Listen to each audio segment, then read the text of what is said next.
ओम शांति। हर दिन शिव पिता परमात्मा हम आत्माओं को आप समान बनाते हैं और आप समान बनाने के लिए फिर हम आत्माओं को ऊंचे ऊंचे स्वमान देते हैं। तो उन्हीं स्वमान की स्मृतियों में हमको हमेशा रहना है।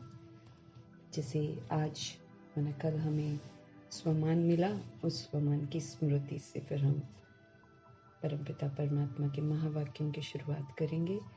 तो सदा दाता शिव बाबा के बच्चे हैं हम, सदा मास्टर दाता हैं हम, सदा हमको सर्व को सहयोग देना है। तो मैं कौन, मेरा कौन और मुझे क्या करना है, ये पाठ मुझे पक्का करना है, क्योंकि मुझे फिर सारे कर्तव्य करने भी हैं। यूं ही जाया नहीं जाएंगे। भगवान के महावाक्य जो हैं वो हम आत्माओं को करने के लिए मिले हुए हैं। नहीं करेंगे तो हम सज़ा के पात्र बन जाएंगे। इसलिए करना बहुत ज़रूरी है और करने के लिए फिर स्मृति में रखना बहुत ज़रूरी है। तो सदा दाता शिव बाबा के बच्चे हैं हम, सदा हमको मास्टर दाता बनकर रहना है, सदा सभी को सहयोग देना है, बेहद की सेवा पर हमें रहना है।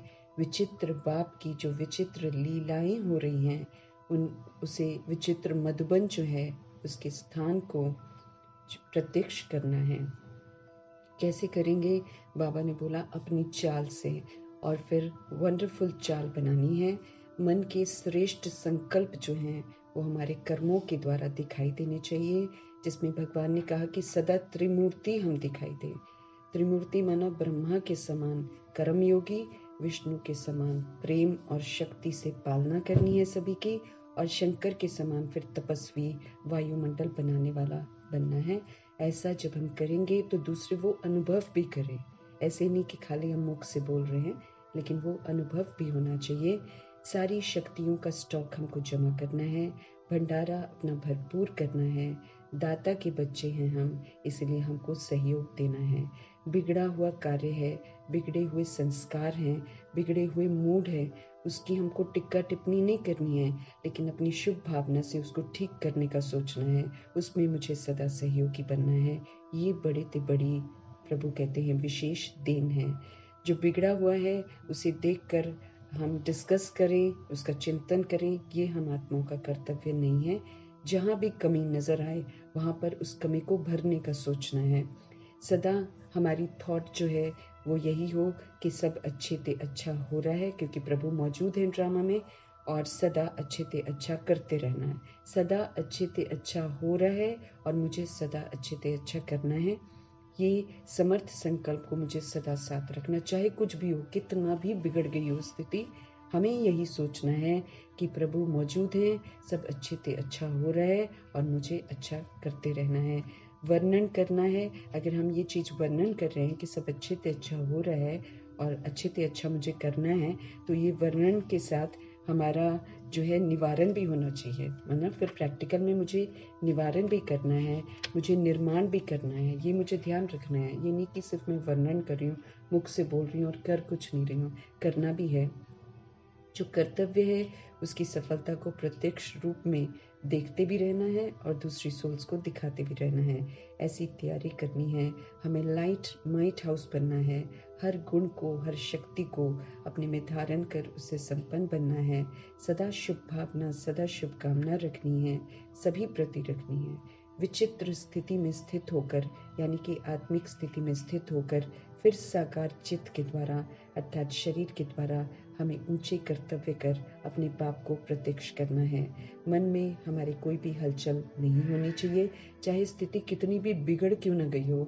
मन सदा हमारा हल्का होना चाहिए और सभी के प्रति हल्का होना चाहिए। जब हम हल्के रहेंगे तो सर्व के पास भी हमारे लिए हल्कापन ही होगा। हमें किसी को भारी नहीं करना है, क्योंकि एनर्जी है ना हम लोग। ऊर्जा को अगर भारी कर देगी तो कहाँ से आगे बढ़ेगी। हम आत्माएं ऊर्जा हैं, हम आत्माएं भाई भाई हैं। हमें हल्का रहना है और दूसरी सोल्स को हल्का रखना है, ये भी हमारा कर्तव्य है। छोटी छोटी बातें हैं, ये हिसाब किताब जो भी हमारा है, ये छोटी छोटी बातें हैं। इन्हें छोटा समझ कर पार करना है, इनको बड़ा नहीं करना है। टक्कर किसी से नहीं खानी है। किसी का संस्कार कैसा भी हो, मुझे थोड़ा किनारा कर लेना है। हमारे किनारा करने से हमारा भी बचाव हो जाएगा और दूसरी सोल भी टकरा कर बुरा करने से बच जाएगी। तो भगवान हम आत्मा को कहते हैं निष्काम होकर हमको सेवा करनी है, वरना मेरे को एक्सपेक्ट नहीं करना है कि दूसरा करे तो मैं करूं, हमको करना है। बस हम करते रहें और हम प्रभु की आज्ञाओं पर चलते रहें। हमारे करने से फिर दूसरी सोल्स अपने आप परिवर्तन हो जाएंगी। तो ऊंचे परमपिता परमात्मा की शिक्षाएं हैं जो हम आत्माओं को अच्छा बना रही हैं। उन शिक्षाओं को स्मृति में रखते हुए फिर से निराकारी स्थिति में स्थित होकर हम निराकार परमपिता परमात्मा के जो महावाक्य हैं उनको ग्रहण करेंगे, उनको हाजिर नाजिर करेंगे। उनको हाजिर नाजिर करके उन्हीं से हम उनके महावाक्यों को समझेंगे, क्योंकि वही हमको यथार्थ रीति समझा सकते हैं। तो प्रभु जी को हाजिर नाजिर करते हुए, ब्रह्मा माँ को हाजिर नाजिर करते हुए, प्रभु के महावाक्य जो हम पढ़ें, वो सारी जितनी भी सोल्स हैं, करोड़ों की जो आबादी है, वो हमारे आत्मा भाई हैं जो प्रभु के ज्ञान में नहीं आते हैं, लेकिन द्वापर युग की कलयुग की सारी सोल्स के लिए प्रभु की ये महावाक्य अर्पण है। सबकी आत्माओं में जागृति आए।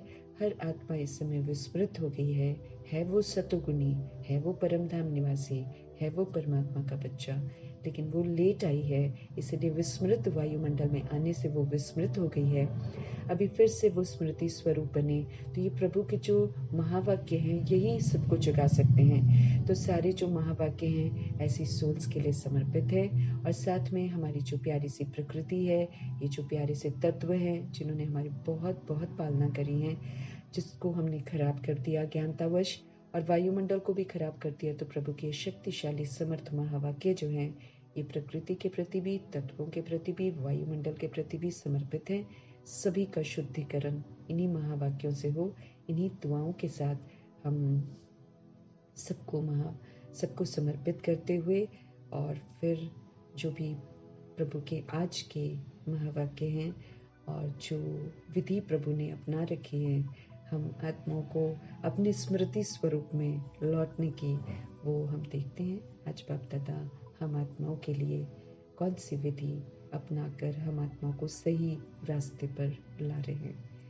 मीठे परमपिता परमात्मा बोले, मीठे बच्चे, प्राण दान देने वाले बाप, हम तो मर गए थे ना, मुर्दे थे हम। हमें समझ नहीं है क्या करना है क्या नहीं करना है। बोल कुछ और रहे हैं, सोच कुछ और रहे हैं, कर कुछ और रहे हैं। ऐसी हमारी अवस्था थी। जो अंधे हैं उन्हीं के पीछे हम चल रहे हैं। अज्ञानता में हम सारे ही अंधे हो जाते हैं, तो सब अंधे ही अंधे को पकड़ कर चल रहे हैं। इसलिए हम सारे ही उल्टे मार्ग पर चल रहे थे। तो हम लिटरली मुर्दे हो गए थे, हम लिटरली कब्र दाखिल हो गए थे। तो प्रभु ने प्राण दान दिए। आत्मा की स्मृति नहीं है तो हम कब्र दाखिल हैं, हम मुर्दा हैं। प्रभु ने आकर प्राण दान दिए, मेरे को स्मृति दिलाई। मैं कौन? मैं आत्मा। उस आत्मा जो अविनाशी आत्मा है उसकी स्मृति दिलाई, नहीं तो मैं अपने आप को विनाशी शरीर समझकर चल रही थी। तो प्राण दान देने वाले बाप शिव पिता परमात्मा नॉलेज हमको ऐसी देते हैं जिससे प्राण दान मिल जाता है। फिर से हम मूर्छित से सुरजीत हो जाते हैं, जान आ जाती है हमें। ऐसे प्राण दान देने वाले बाप को प्यार से याद करो। बाकी सब ने तो हमको मार डाला, हमारी अपनी मनमत ने हमको मार डाला, परमत ने मार डाला, शास्त्रों ने हमें मार डाला। जितने भी धर्म के नाम पर चीजें बनी हुई हैं, वो धर्म का जो प्रचार करने वाले हैं, सब ने हमको मार डाला। प्रभु ने आकर हमारे अंदर प्राण डाले, हमको मूर्छित से सुरजीत किया। दुख हरता सुख करता ने आकर मेरे को दुखों का कारण बताया, उसका फिर निवारण बताया। तो जो ऐसा दुख हरता सुख करता मेरा शुभ चिंतक है, उन्हें हमें प्यार से याद करना है। वो मेरा असल में बाप है, वही मेरा शिक्षक है, वही मेरा सतगुरु है, वही मेरा दोस्त है, वही मेरा सर्जन है, वही मेरा साजन है, वही मेरा बच्चा है, वही मेरा सर्व संबंधी है। सब कुछ वही है। मुझ निराकार आत्मा का सब कुछ निराकार परमपिता परमात्मा है। इस हकीकत को हम जितना जल्दी स्वीकार कर लेंगे उतना हम अपना कल्याण कर पाएंगे, और जितना हम देर लगाएंगे उतना फिर हम दूर रहेंगे।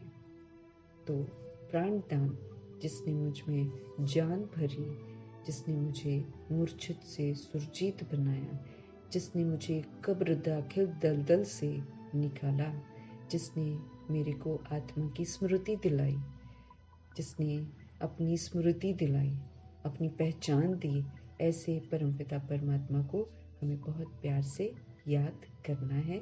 हम नहीं करते हैं, इसलिए भगवान को कहना पड़ता है, हम आत्मा को खुद ही कहना पड़ता है, भाई मुझे याद करो। प्रश्न है, किस आधार पर 21 जन्मों तक तुम्हारे सारे भंडारे भरपूर रहते हैं? अभी भोला भंडारी सारे भंडार खोलकर बैठे हुए हैं। संगम युग में आते ही सारे भंडार खोल देते हैं, अपनी पहचान देते हैं, मेरी पहचान देते हैं, और फिर मुझे विधि बताते हैं कैसे योग लगाना है, कैसे वो सारे भंडारे से जितना भी कुछ है लेकर भरपूर करना है। 2500 वर्ष की राजधानी स्थापन कर रहे हैं। उस राजधानी में आने के लिए सब कुछ कैसे धारण करना है वो सारा बता रहे हैं। तो किस आधार से प्रभु कहते हैं 21 जन्मों तक तुम्हारे सारे जो भंडारे हैं वो भरपूर रहते हैं। भंडारों को भरपूर करना है, लेकिन किस आधार से करना है वो परमात्मा समझ देते हैं।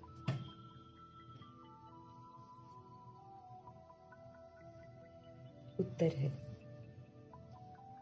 संगम युग पर तुम बच्चों को जो नॉलेज मिलती है वही तो सोर्स ऑफ इनकम है, ये मेरी कमाई है। इस पढ़ाई के आधार से जब हम इस पढ़ाई को पढ़ते हैं, जब हम इसको धारण करते हैं तो मेरे भंडारे भरपूर हो जाते हैं। इस पढ़ाई से 21 जन्मों की खुशी मिल जाती है। ये वाला जन्म संगम युग प्लस आने वाली जो दुनिया है 2500 वर्ष की, भगवान कहते हैं सब भंडारे भरपूर हो जाते हैं। इस पढ़ाई से 21 जन्मों की खुशी मिल जाती है। ऐसी कोई चीज ही नहीं होती जिसकी प्राप्ति की इच्छा रह जाए, सब कुछ मौजूद रहता है।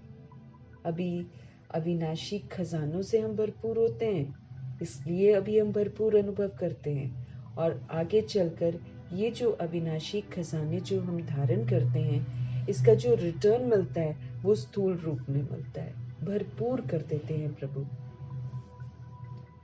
तो ऐसी कोई चीज ही नहीं जिसके प्राप्ति की कोई इच्छा रह जाए, जिससे आत्मा क्या से क्या बन जाती है। आत्मा क्या से क्या बन जाती है। अभी जो पढ़ाई पढ़ा रहे हैं भगवान, इसी से तो 16 कला संपूर्ण बनते हैं, इसी से तो सर्व गुणों से संपूर्ण बनते हैं, इसी से संपूर्ण निर्विकारी बनते हैं, इसी से हम मर्यादा पुरुषोत्तम बनते हैं, इसी से हम संपूर्ण अहिंसक बनते हैं। इसी क्वालिफिकेशन के साथ फिर मुझे सतयुग का पासपोर्ट मिलता है। तो सब भरपूर, यहाँ पर सूक्ष्म खजानों से भरपूर, वहाँ पर स्थूल में ऐसी कौन सी चीज है जो वहां नहीं रहती है। और यहाँ भी सूक्ष्म खजानों से भरपूर होते हैं तो बिन कौड़ी बादशाह होते हैं। कौड़ी एक भी ना हो पॉकेट में, लेकिन बादशाही का अनुभव करते हैं। भगवान पालना करते हैं, भगवान खिलाते हैं, भगवान जो कपड़ा देते हैं, भगवान सब कुछ देते हैं। इस समय तो हम भगवान की पालना में पलते हैं, इससे भरपूर होते हैं, तो आगे चलकर सारी भरपूरता 21 जन्मों तक चलती है। ओम शांति। भगवान वाच। शालिग्राम समझते हैं, हम सब आत्म अभिमानी जब बनते हैं तो हम शालिग्राम कहलाते हैं। तो शालिग्राम समझते हैं, शिव बाबा हमको पढ़ाने आते हैं जो शालिग्राम है। जो अपने को आत्मा समझते हैं वो ये समझते हैं कौन हमको पढ़ाने आ रहा है, शिव बाबा हमको पढ़ाने आते हैं। बच्चे जानते हैं, वही सृष्टि के आदि मध्य अंत को जानते हैं, क्योंकि वो पुनर्जन्म रहित हैं, वो पुनर्जन्म में नहीं आते हैं, इसलिए वो जो हैं वो सब कुछ जानते हैं। सृष्टि के आदि मध्य अंत को अच्छी तरीके से जानते हैं। पुनर्जन्म में आने वाली सोल्स जो हैं वो पिछला भूल जाती हैं, फिर नया जन्म लेती हैं, फिर तब तक तो क्या से क्या दुनिया में हो जाता है जब तक वो होश में आते हैं। और सबसे बड़ी बात है, पुनर्जन्म में आते तो पिछला हम सारा भूल जाते हैं। तो कौन बताएगा सत्य? कोई बता ही नहीं सकता है। शिव पिता परमात्मा इस पुनर्जन्म के चक्र में आते नहीं हैं, इसलिए उनको सृष्टि की शुरुआत कैसे होती है, फिर मध्य कैसा होता है और फिर अंत कैसे होता है, वो उन्हीं को मालूम है। बच्चों को अब कोई नई बात नहीं लगती है, समझ में आ गया है। मनुष्य तो सब भूले हुए हैं। जिसने पढ़ाया उनके बदले पहले नंबर में पढ़ने वाले का नाम डाल दिया है, कृष्ण का नाम डाल दिया है।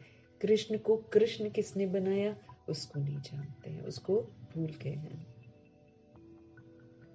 तुमको पढ़ते पढ़ते ये बात सिद्ध करनी है कि भाई निराकार परमपिता परमात्मा बनाने वाले हैं, वो भगवान है, कृष्ण भगवान नहीं है। पढ़ते पढ़ते युक्तियाँ मिलती रहती हैं भगवान से, उन युक्तियों के साथ सत्यता की सभ्यता के साथ फिर सारी सोल्स को सिद्ध करना है, क्योंकि हमें ये समझना है इस समय बड़े इमोशनल हैं लोग और बड़ी भावनाओं के साथ भक्ति में जुड़े हुए हैं। उनको कृष्ण को लेकर या फिर धर्म स्थापकों को लेकर बहुत अटैचमेंट है। अगर हम एकदम खुलेआम कुछ बोल देंगे तो उनको दुख का अनुभव होगा, वो असभ्यता है। इसलिए सत्यता की सभ्यता के साथ भगवान की बताई हुई युक्तियों के प्रमाण हमको सभी सोल्स को सत्य से परिचित कराना है। भगवान कहते हैं, भारत के शास्त्रों की ही बात है और धर्म के शास्त्रों की बात नहीं है। तुम्हारे सिवाय ये वाली जो बात है कृष्ण वाली, ये और कोई सिद्ध नहीं कर सकता है। बच्चे जानते हैं ये अनादि ड्रामा है, ये इटर्नल है, ये चलता रहता है। हम आत्माओं ने बना दिया और फिर हम इसको वैसे ही करते जाते हैं। एक बार खत्म करते हैं, फिर इमर्ज होता है, फिर शुरू हो जाते हैं। ये अनादि ड्रामा है, फिर भी रिपीट होगा। तुम मनुष्य मात्र को सुधारने का पुरुषार्थ करते हो। हम सुधर कर फिर सुधारने का पुरुषार्थ करते हैं। मनुष्य जब सुधरते हैं तो फिर दुनिया सुधर जाती है। सबसे पहले हमको सुधरना है, हमारे सुधरने से वो लोग सुधरते हैं। फिर जब सब सुधर जाते हैं, प्रभु कहते हैं मनुष्य जब सुधरते हैं तो सारी दुनिया सुधर जाती है। तो जिम्मेवारी किसकी है? मेरी है, मुझे सुधरना है। सत्युग है सुधरी हुई नई दुनिया। जब हम यहाँ पर सुधर जाते हैं फिर भगवान हमको सत्युग की गिफ्ट देते हैं। तो सत्युग सुधरी हुई दुनिया है और कलयुग अनसुधरी हुई पुरानी दुनिया है। इसमें हम अपने को देह समझकर उल्टे कर्म करते हैं, तो ये अनसुधरी हुई पुरानी दुनिया है। ये भी तुम बच्चे अच्छी रीति से समझते हो और धारण कर समझाने लायक भी बनते हो। भगवान से हम समझते हैं और भगवान से ही फिर हम समझाने लायक बनते हैं। इसमें बड़ी रिफाइननेस चाहिए, माना ऐसा नहीं कि जैसे टेढ़े बांके होकर किसी चीज़ को समझा दे, नहीं, बड़ी रिफाइननेस चाहिए। बाबा तुमको कितना रिफाइन करके समझाते हैं, हर चीज़ को बड़ी युक्ति से कैसे दूसरे को समझाना चाहिए वैसे समझाते हैं। हम आत्माओं को सुधारते हैं। बाप कहते हैं जब तुम सुधर जाते हो ना, फिर मुझे सुधारने की ज़रूरत नहीं रहती है, फिर मैं नहीं आता हूँ सृष्टि पर।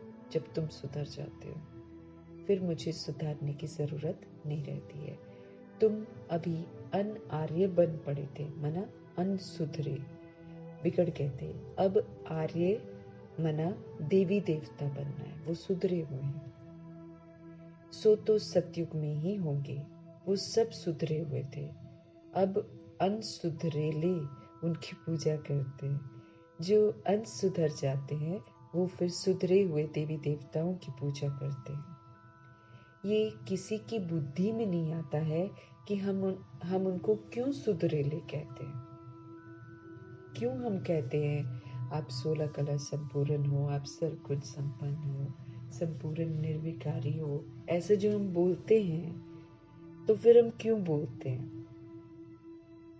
बाबा कहे अब अनसुधरेले जो है वो उनकी पूजा करते हैं। ये किसी की बुद्धि में नहीं आता है कि हम उनको क्यों सुधरेले कहते हैं सभी मनुष्य जो सुधरेले आर्य थे वही सब अब अनसुधरेले बने। हम ही आत्माएं जो अच्छे थे हम ही फिर बैड हो जाते हैं सब मनुष्य जो सुधरेले आर्य थे वही देवी देवता जो थे वही अनसुधरेले बन गए। तो आर्य और अनार्य जब होते हैं ना, वही फिर सारी दुनिया ही फिर बैड हो जाती है जब हम बैड होते हैं। आर्य और अनार्य, बाकी वो जो आर्य समाज बना रखा है दुनिया में, वो जो मठ पंथ है वो तो मना यूं ही बन रखे हैं, उनको नहीं मालूम है सुधरना किसको बोलते हैं। बाकी वो जो आर्य समाज है वो तो तरह तरह के मठ पंथ जो बन जाते हैं वो है। ये सब झाड़ से क्लियर समझ सकते हैं। ये मनुष्य सृष्टि का झाड़, इसकी आयु जो है वो 5000 वर्ष है। इसका नाम है कल्प वृक्ष, परंतु कल्प वृक्ष अक्षर से मनुष्यों की बुद्धि में झाड़ नहीं आता है। तुमको झाड़ के रूप में समझाया जाता है सब कुछ। वो तो कह देते हैं कल्प लाखों वर्ष का है। बाप आकर हमको समझाते हैं कि सिर्फ 5000 वर्ष का है। 5000 वर्ष में ही दयनीय हालत हो जाती है, तो लाख तो बहुत दूर की बात है। बाप कहते हैं 5000 वर्ष का है, और कोई कितनी आयु सुनाते हैं तो कोई कितनी आयु सुनाते हैं। पूरा समझाने वाला तो कोई भी नहीं है। आपस में कितना शास्त्रवाद करते हैं, आर्ग्यूमेंट्स करते हैं। तुम्हारी तो ये रूह रिहान है। तुम सेमिनार करते हो, तुम क्या करते हो, रूहों को बताते हो। हम सुप्रीम रूह से सब कुछ सीखते हैं, फिर सुप्रीम रूह की याद में रहकर रूहों को सत्य से परिचित कराते हैं। इसको रूह रिहान कहा जाता है। प्रश्न उत्तर समझने के लिए भी करते हैं। बाबा जो कुछ तुमको सुनाते हैं उससे ही टॉपिक निकाल कर फिर तुम सुनाते हो। हम भगवान से ही तो सीखते हैं, फिर उन्हीं से सीख कर वहीं से टॉपिक सुनाते हैं। भगवान कहते उससे ही टॉपिक निकाल कर तुम सुनाते हो। वो लोग क्या सुनाते ये भी तुम जाकर सुनो, फिर आकर सुनाना चाहिए कि इस प्रकार का वाद विवाद चलता है। तो उस वाद विवाद में सत्य को कैसे बताना है वो फिर प्रभु हमको विधियां बताते हैं। पहले तो हमको ये समझना है कि गीता जो है उसका भगवान कौन है। भगवान बाप को भूलने के कारण बिल्कुल चट खाते में सारे आ गए हैं। हमको तो पहले ये समझाना है कि गीता का भगवान कौन है, और भगवान बाप को भूलने के कारण ही सारे चट खाते में आके बुद्धि बिल्कुल खत्म हो गई है। तुम बच्चों का तो बाप से लव है, तुम बाबा को याद करते हो, बस बाबा ही प्राण दान देने वाला है। अभी उन्होंने हम आत्माओं को प्राण दान दिए हैं, मूर्छित से हमको सुरजीत बनाया है। नॉलेज का दान ऐसे देते हैं जो क्या से क्या हम बन जाते हैं। प्रभु नॉलेज ऐसे देते हैं कि हम क्या से क्या बन जाते हैं। तो बाप पर हमारा कितना लव रहना चाहिए।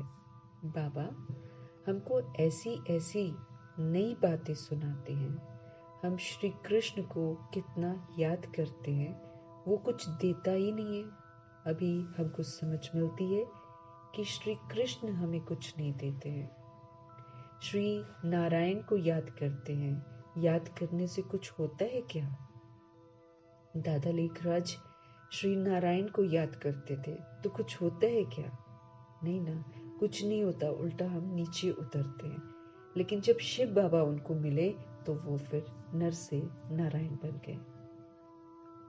याद करने से कुछ होता है क्या? अगर हम श्री नारायण को याद करते हैं तो हम तो कंगाल के कंगाल ही रह गए, चरित्र से कंगाल हो जाते हैं। हम जितने भी देवी देवताओं की पूजा करते हैं, जब हम ज्ञान में नहीं होते हैं, या फिर गुरुओं की पूजा करते हैं, या फिर धर्म स्थापकों की पूजा करते हैं, हुआ क्या प्रभु पूछ रहे हैं। हम कंगाल से कंगाल, कंगाल के कंगाल ही रह गए हम तो। देवताएं जो हैं वो कितने सॉल्वेंट थे, कितने रिच थे, कितने धनवान थे। अब सभी आर्टिफिशियल चीजें हो गई हैं दुनिया में। वहाँ उनकी नेचुरल ब्यूटी होती है, यहाँ सारा आर्टिफिशियल हो गया है। हर चीज के लिए ऑफिस जाना है, कहीं किसी के घर जाना है, या कहीं दावत पर जाना है, कहीं और कोई फंक्शन में जाना है, कितना आर्टिफिशियलिटी आ गई है।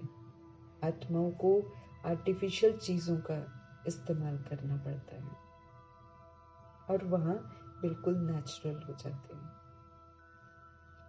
अब सभी आर्टिफिशियल चीजें हो गई हैं जिसका दाम नहीं, उनका आज दाम हो गया है। यूं तो उसकी दाम नहीं है, उसका वैल्यू नहीं है, लेकिन आज उसकी कीमत हो गई है।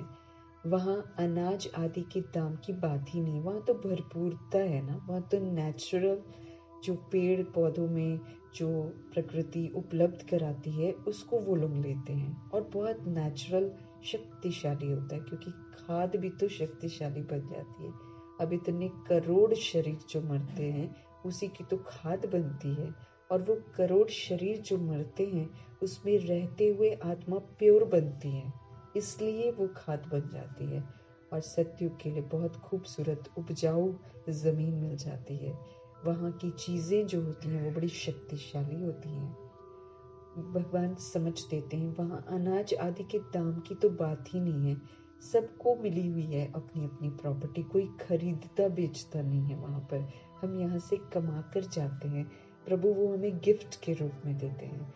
तो सबको अपनी अपनी प्रॉपर्टी आदि है, कोई अप्राप्त वस्तु ही नहीं है वहाँ पर। जो सचखंड में जाते हैं, जो वन वन में जाते हैं, उनको कोई ऐसी चीज है ही नहीं जो अप्राप्त हो, जिसकी प्राप्ति की उनको इच्छा रहे कि हाँ मुझे ये मिलना चाहिए। नहीं, वहाँ है ही नहीं। बाबा कहते हैं मैं तुम्हारा भंडारा भरपूर कर देता हूँ, तुमको ऐसी नॉलेज देता हूँ जिससे तुम्हारा सारा भंडारा ही भर जाता है।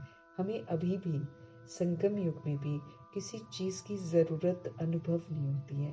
पहले हम सोचते थे ये चाहिए वो चाहिए, अब नहीं। अब यूं लगता है जैसे जहाँ बाबा रख रहे हैं, जैसे रख रहे हैं वैसे ठीक है, कोई चाहना ही नहीं है। आज बाहर निकलते हैं तो कोई चाहना नहीं होती, दुकान की चीजें सारी खोखली दिखती हैं। ये ले लें, ये कपड़ा ले लें, वो रंग का ले लें, चाहना ही नहीं है बिल्कुल भी। तो भगवान भरपूर जो कर देते हैं, हमें ज्ञान से भरपूर करते हैं, अपने प्यार भरी पालना से इतना भरपूर कर देते हैं कि हमें किसी चीज की चाहना ही नहीं रहती। तुमको मैं ऐसी नॉलेज देता हूँ जिससे तुम्हारा भंडारा भर जाता है। तुम्हारी बुद्धि में है knowledge is source of income. अब हमको समझ में आता है ये जो नॉलेज है ना, यही तो हमारी सोर्स ऑफ इनकम है। इसी से हम सारी कमाई करते हैं, इसी से फिर मेरे भविष्य की सारी कमाई जमा होती है। नॉलेज ही सब कुछ है इस समय। इस पढ़ाई से फिर तुम कितना ऊंच बनते हो। पढ़ाई का भंडार है ना, वो टीचर्स पढ़ाते हैं, उनसे अल्पकाल का सुख मिलता है। दुनिया में जो पढ़ाते हैं थोड़ा सा सुख मिलता है, इस पढ़ाई से 21 जन्मों का सुख मिलता है। और वो दुनिया वाली पढ़ाई से तो जरूरी भी नहीं है कि आपको जॉब मिले या कुछ मिले, है ना। आजकल बहुत सारे लोग हैं जो MBA करते हैं और फिर चाय बेच रहे होते हैं, क्योंकि मिलता ही नहीं उनको कुछ पैसा। ऑटो चला रहे होते हैं, बैटरी रिक्शा चला रहे होते हैं, अच्छे खासे पढ़े लोग, जिसे अच्छा खासा पढ़ा लिखा समझा जाता है। तो सुख नहीं मिलता है यहाँ पर। और अब तो दिन पर दिन और बेरोजगारी बढ़नी है, क्योंकि आबादी ज़्यादा है और सीटें कम हैं। यही तो फिर अति में जाकर अंत होना है। तो भगवान समझ देते हैं कि वो वाली जो पढ़ाई है जो दुनिया में पढ़ते हैं उससे अल्पकाल का सुख मिलता है। माना जिसको जॉब मिल गई वो थोड़ा सा सुख ले लेता है, अब जिसको नहीं मिल रही है वो यूं ही भटक रहे हैं दुनिया में। तो 21 जन्मों का सुख मिलता है। तुम बच्चों को बहुत खुशी होनी चाहिए। ये समझने में टाइम लगता है, जल्दी कोई समझ ना सके, कोटों में कोई निकलता है। प्रभु का ज्ञान जो है बड़ा ही सत्य है, बहुत सरल है, लेकिन भगवान ये स्पष्ट कर रहे हैं कि जल्दी कोई समझता नहीं है, टाइम लगता है। अब देखो हम लोग भी जब से भी प्रभु के बने, यथार्थ जो गहराइयां हैं वो अभी प्रभु से समझ में आ रही हैं। शुरू में थोड़ी पता था कि यहीं पर रहते हुए मुक्त अवस्था में रहना है, यहीं पर रहते हुए जीवन मुक्त अवस्था में रहना है, यहीं पर रहते त्रिकालदर्शी बनना है, विघ्न विनाशक बनना है, विकर्माजीत बनना है, कर्मातीत बनना है। इतना हमारा होमवर्क है। ये तो हमको शुरू में ना कोई स्पष्ट करता था और ना हमको समझ में आया था। मुरली सुनते थे, ब्रह्मा भोजन खाते थे और घर को आ जाते थे, माना, और सोचते थे हम स्वर्ग में चले जाएंगे, है ना। लेकिन उसकी जो गहराइयां है कि भाई जिम्मेवारी कितनी है, मुरली पूरा का पूरा जिम्मेवारी का ताज है जिसे मुझे पहनना है और फिर उसको अमल में लाना है। अब समझ में आता है, अब इसकी जो गहराइयां हैं वो हम आत्माओं को समझ में आती हैं।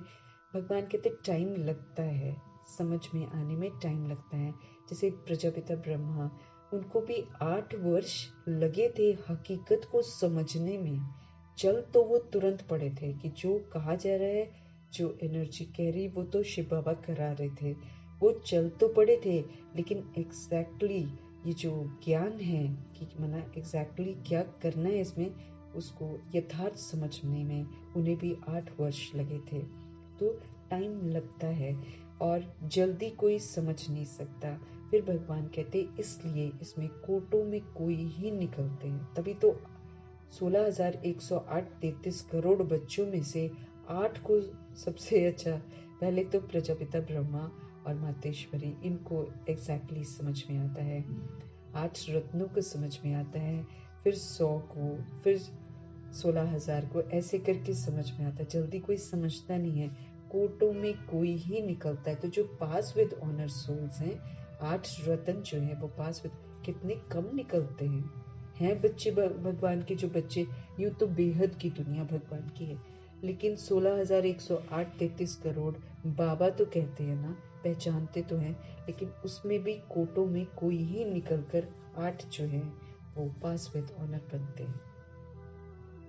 आधा कल्प सभी मनुष्य एक दो को गिराते ही आए हैं। हम सब द्वापर युग और कलयुग में एक दूसरे को गिराने के निमित्त बने हैं, एक दूसरे को गलत राह दिखाने के निमित्त बने हैं। तो ये भी हमको जैसे माफी मांगते ना, तो यही हमको बोलना है कि अज्ञान काल में जो हम गिरते और गिराते आए हैं उसके लिए हम क्षमा चाहते हैं, क्योंकि अब समझ मिल रही है ना, तो समझ मिलने के बाद फिर हमको माफी जरूर मांगनी है। चढ़ाने वाला सिर्फ एक पाप है, हमको ये समझना है। इस दुनिया में मौजूद जितनी भी सोल्स हैं, जो बॉडीली बींग्स हैं, चाहे वो शास्त्रवादी बनकर बैठी हैं, चाहे वो श्री श्री बनकर बैठी हुई हैं, तो चाहे वो धर्म स्थापक बनकर बैठी हुई हैं, चाहे वो अनेक तरह के मठ पंथ का हेड बनकर बैठी हुई हैं, चाहे वो शिक्षक बनकर बैठी हुई, सब हमको गिराने के निमित्त हैं। सब, चाहे कोई माँ बाप के रोल में है, चाहे कोई किसी भी रोल में है, सब हमको गिराने के निमित्त है। हम सभी एक दूसरे को गिराने के निमित्त हैं। तो मनुष्य जो है एक दो को गिराते आए हैं।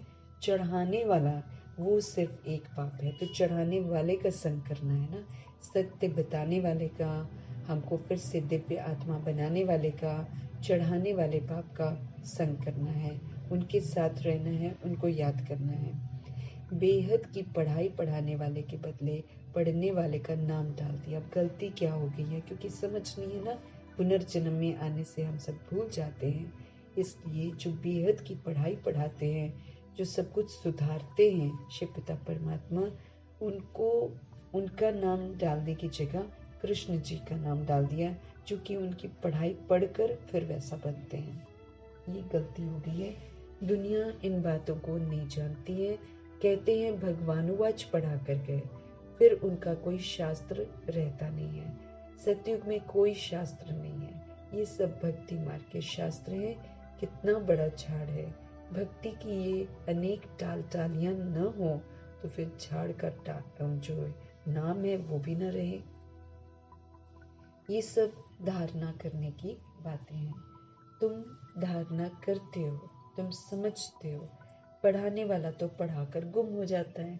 हमारे शिव पिता परमात्मा पढ़ाने वाले ये भपका नहीं करते ना, ये बड़ी गुप्त रीति आकर हमको पढ़ाते हैं और पढ़ाकर फिर गुम हो जाते हैं, अचानक गुम हो जाएंगे।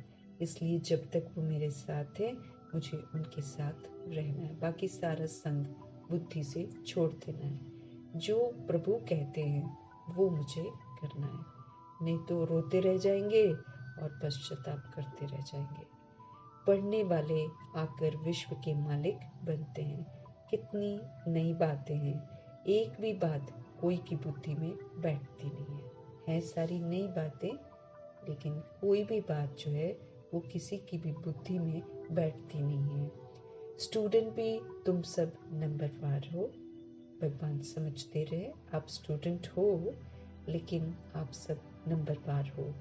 कोई पास होते हैं, कोई फेल होते, पढ़ाई एक ही है, लेकिन कोई महाराजा महारानी बनते हैं तो कोई फिर दास दासी बन जाते हैं। दास दासी बनना, प्रजा बनना, साहूकार बनना और दास दासी बनना, ये सारा फिर फेल की कैटेगरी में आ गए ना। तो भगवान समझते रहे। एक भी बात कोई की बुद्धि में बैठती नहीं है। कितनी नई बातें हैं। स्टूडेंट भी भगवान कहते तुम सारे नंबरवार हो। कोई तो पास हो जाता है, कोई फिर फेल भी होते हैं। ये बेहद का हमारा बड़ा इम्तिहान है, ये बहुत बड़ा एग्जामिनेशन है। हम बहुत बड़े एग्जामिनेशन के स्टूडेंट्स हैं। भगवान हमको 8 पेपरों की तैयारी करा रहे हैं। 8 पेपर मुझे देने हैं, इसलिए ध्यान से मुझे पढ़ना है। तुम जानते हो हम अभी अच्छी तरह पढ़ेंगे तो फिर कल्पांतर हम अच्छा पढ़ेंगे। जब जब होएगा हम अच्छा पढ़ेंगे। संगम युग में अच्छा पढ़ने वाले जो हैं वही ऊंच मर्तबा पाते हैं। नंबरवार सब जाएंगे, एक साथ नहीं जाएंगे, पीछे पीछे पीछे पीछे ऐसे करके हम जाएंगे, नंबरवार जाएंगे। सारा क्लास जो है वो ट्रांसफ़र हो जाता है। नंबरवार जाकर फिर हम बैठते हैं। ये ज्ञान जो है ये भी आत्मा में है। अच्छा व बुरा संस्कार जो है वो आत्मा के अंदर है। शरीर तो हमारा मिट्टी है, ये तो यही मिट्टी में मिल जाएगा। आत्मा निर्लेप होती है ऐसा दुनिया वाले कहते हैं, लेकिन भगवान आकर हमको समझ देते हैं ये निर्लेप नहीं हो सकती है। हम जो भी सोचते हैं, जो बोलते हैं, जो कर्म करते हैं, उसका सारा लेप छेप जो है वो आत्मा पर ही लगता है और आत्मा को शरीर के द्वारा उसका सामना करना पड़ता है, भुगतान करना पड़ता है। 100% सतो प्रधान और 100% तमो प्रधान कौन है ये भी तुम समझते हो। हम सोल्स ही 100% कभी सतो प्रधान थे, हम सोल्स ही फिर 100% तमो प्रधान बन जाते हैं। पहले तो गरीबों को उठाना पड़े, वो पहले आएंगे। गरीब इन द सेंस कि हैंड टू माउथ जो जी रहे हैं, बिल्कुल ही गरीब अगर आप ले लेंगे, जो मांगते हैं इधर उधर से, वो तो भरपूर है। अगर हम उनकी झुग्गियों में जाकर देखेंगे, वो सामान हमारे पास नहीं होएगा जो उनके पास होएगा। लेकिन जो हैंड टू माउथ होते हैं, वो गरीब जो होते हैं, जो धक्के खाए हुए होते हैं, जो धोखा खाए हुए होते हैं, वो सोल्स जल्दी प्रभु की बन जाती हैं। इसीलिए धक्के भी बड़े कल्याणकारी हैं, धोखे भी बड़े कल्याणकारी हैं। जितना हमको आत्माओं से धोखा मिलता है, जितना हमें आत्माओं से धक्के मिलते हैं, उतना प्रीत जो है सत्य परमात्मा से जुड़ जाती है। तो 100% सतो प्रधान और 100% तमो प्रधान कौन है ये भी तुम समझते हो। पहले तो गरीबों को उठाना पड़े, वो पहले आएंगे। गुरुओं के भी अच्छे अच्छे अनन्य शिष्य जब आएंगे तब उन सबकी बुद्धि खुलेगी। ये जो गुरु बनकर बैठे हुए हैं, इनके अच्छे अच्छे औरों से हटकर जो शिष्य होंगे वो इस ज्ञान में आ जाएंगे। वो जब आएंगे तब उन सबकी बुद्धि खुलेगी। देखेंगे ये तो हमारे ही पत्ते निकलते जा रहे हैं। वो ये सोचेंगे कि अरे ये तो हमारे थे, ये तो उधर जाते जा रहे हैं। तो देखेंगे ये तो हमारे ही पत्ते निकलते जाते हैं। यहाँ के जो होंगे वो तो निकल आएंगे। अभी हम चाहे जहाँ भी बिखरे पड़े हैं, कोई किसी मठ पंथ में है, कोई किसी धर्म में है, कोई क्रिश्चियन धर्म में है, कोई मुस्लिम धर्म में है, कोई सिखिज्म में है, कोई बुद्धिज्म में है ना, कोई क्रिश्चियनिटी, ये सारे हम सारे, कोई हिंदू धर्म जो है ना, हिंदू भी तो झूठ धर्म है ना, देवी देवता धर्म थोड़ी है। ये सारे जो हम बिखरे पड़े हैं इधर उधर, इसलिए भगवान के घर में क्रिश्चियन सोल्स भी आती हैं। जैसे विदेशी हैं वो क्रिश्चियन हैं, कितने विदेशी आ गए हैं। मुस्लिम भी आते हैं यहाँ पर, सिख भी आते हैं यहाँ पर, जो हिंदू बोलने का दावा करते हैं वो भी आते हैं। तो सब जो है ना, जो यहाँ के होंगे, जो देवी देवता धर्म के होंगे, वो सारे निकल आएंगे। माना उनको ये ज्ञान अच्छा लगेगा, वो अपना पुराना वाला छोड़ देंगे। बाप आकर नया झाड़ शुरू करते हैं, फिर से सैपलिंग लगाते हैं, पुरानी दुनिया से ही निकालकर शूद्र बन गई आत्माओं को दलदल से निकालकर ब्राह्मण बनाते हैं। तो इस विधि से झाड़ शुरू करते हैं। जो और धर्मों में जाकर पड़े हैं वो सब लौट आएंगे। जो दूसरे धर्मों में चली, माना जो इस सृष्टि रूपी ड्रामा में आदि सनातन देवी देवता धर्म में आई है, वो कहीं भी किसी भी धर्म में होगी वो आ जाएगी। इसी तरीके से जो सोल्स जब इस धरा पर आए थे, वो जब मुस्लिम धर्म में आए थे, वो वापस मुस्लिम बन जाएंगे। भले वो अभी हिंदू हों, लेकिन उनमें ऐसा आएगा कि वो वापस मुस्लिम बन जाएंगे। उसी तरीके से जो क्रिश्चियन धर्म में यहाँ पर नीचे उतरे होंगे, वो अभी भले हिंदू होंगे, वो जाकर क्रिश्चियन बन जाएंगे। तो ये जो खेल चल रहा है, हमें उसमें ये नहीं सोचना है उसने उसको बना दिया। नहीं, कोई किसी को नहीं बनाता। जो सोल इस सृष्टि रूपी ड्रामा में जिस भी धर्म में उतरती है, वो उसी धर्म में वापस अभी जाएगी, फिर अपना ड्रामा वहां पर क्लोज करती है। हम सभी आत्माएं ऐसी हैं। जैसे हम देवी देवता धर्म के अगर हैं, अगर हम सतयुग के हैं, तो मना हम इसमें वापस आ गए। हमको सतयुग की बातें बहुत अच्छी लगेंगी, सूर्यवंशी घराना मुझे बहुत अच्छा लगेगा। ऐसे ही कोई चंद्रवंशी होगा तो उसको चंद्रवंशी अच्छा लगेगा। हम सभी जो हैं अपना ओरिजिनल अनादि आदि विशेषताओं में लौट जाते हैं। तो भगवान कहते जो और धर्मों में जाकर पड़े हैं वो सब लौटेंगे, फिर भी अपने भारत में ही आएंगे। भारतवासी ही थे ना, तो हमारी डाल के जो हैं वो सब आ जाएंगे। आगे चलकर तुम सब समझते जाएंगे। नहीं तो क्या होता है, जो पहली बार अगर क्रिश्चियन बन जाए या मुस्लिम बन जाए तो दहशत फैल जाती है कि इसने तो धर्म परिवर्तन कर दिया, ऐसा बोलते हैं। लेकिन नहीं, ये अंतिम जन्म है। जो सोल जिस धर्म में उतरी है उसी धर्म में लौटकर अपने ड्रामा के पार्ट को क्लोज करती है। इसलिए साक्षी होकर देखना है। कोई हमारे मन में ऐसा विचार नहीं आना चाहिए कि अरे वो तो मुस्लिम बन गया। नहीं, वो अपने जिस भी धर्म में वो आया था उसमें लौट गया, क्योंकि उसने इसी विधि से अपने ड्रामा को अब क्लोज करना है। तो जो और धर्मों में जाकर पड़े हैं वो सब लौटेंगे, फिर भी अपने भारत में ही आएंगे। भारतवासी ही थे ना। हमारी डाल के जो होंगे आदि सनातन देवी देवता धर्म के जो होंगे वो सब आ जाएंगे। आगे चलकर तुम सब समझते जाएंगे। अब बाहर से सबको धक्का मिलता जाता है, जहाँ जहाँ बाहर वाले हैं उनको भगाते रहते हैं। ये भी एक सीन चल भी रहा है और आगे चलकर बहुत चलना है। क्यों? क्योंकि ये जो अनाज की किल्लत की बात है, ये जो विनाश की बात है, ये जो आपदाओं की बात है, ये तो अमेरिका, ऑस्ट्रेलिया, इन जगहों पर भी होना है। अब जब इन जगहों पर होगा तो जो भारत के लोग हैं उनको वो निकाल देंगे, क्योंकि उनकी अपनी पूर्ति नहीं होगी ना, तो वो क्या करेंगे, वो निकाल देंगे। धक्के मिलने वाले हैं अभी।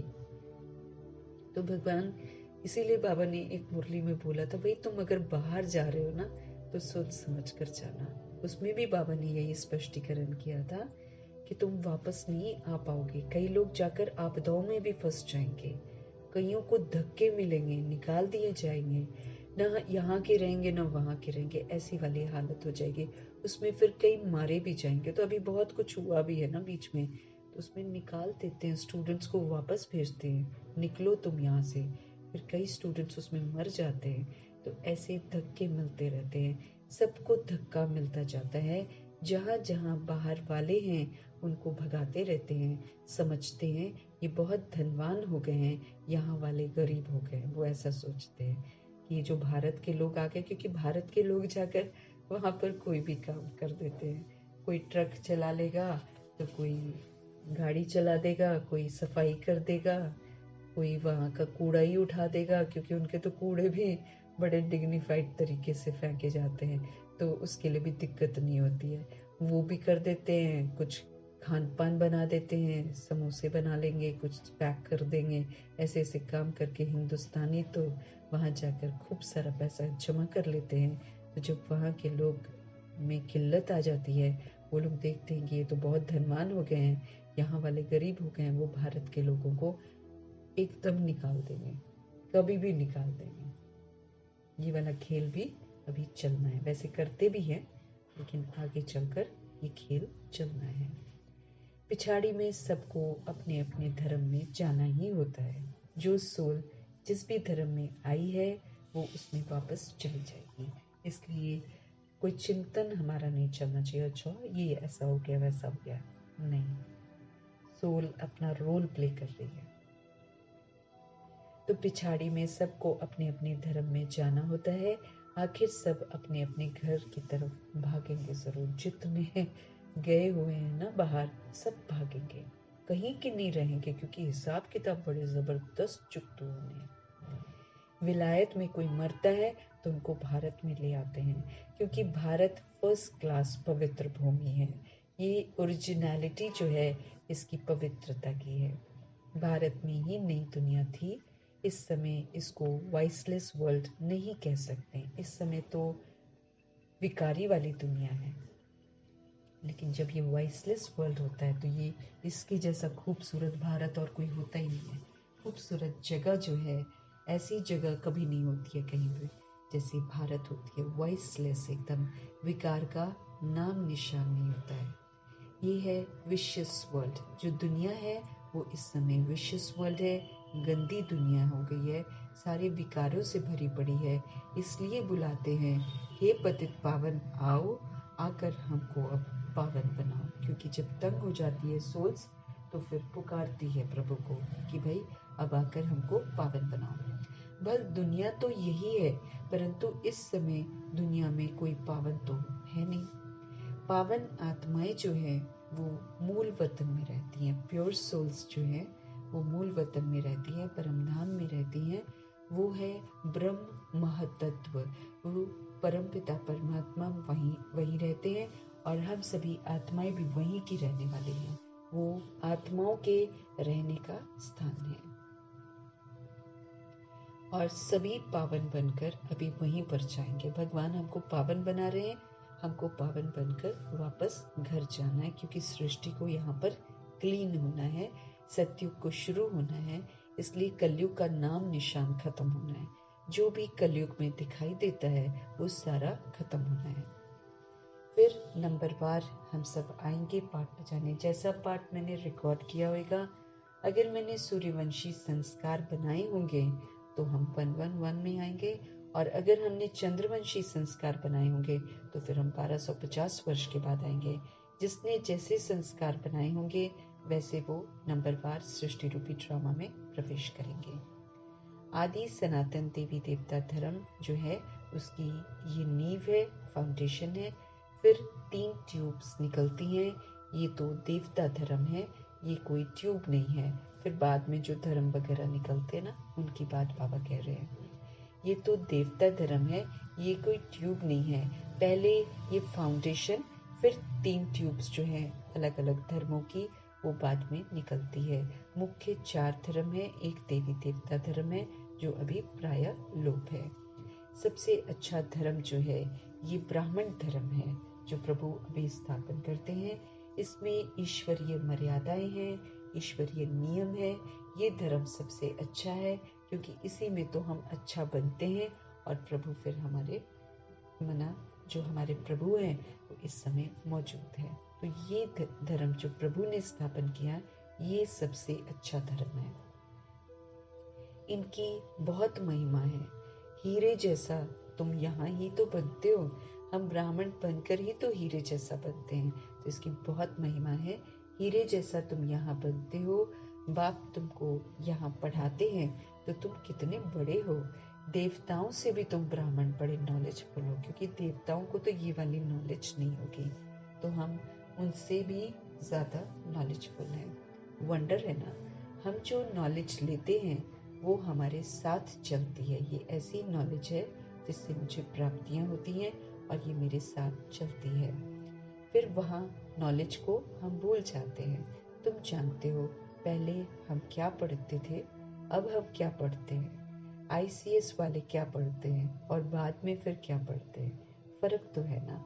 आगे चलकर तुम बहुत नई पॉइंट्स सुनेंगे, अभी नहीं बताएंगे।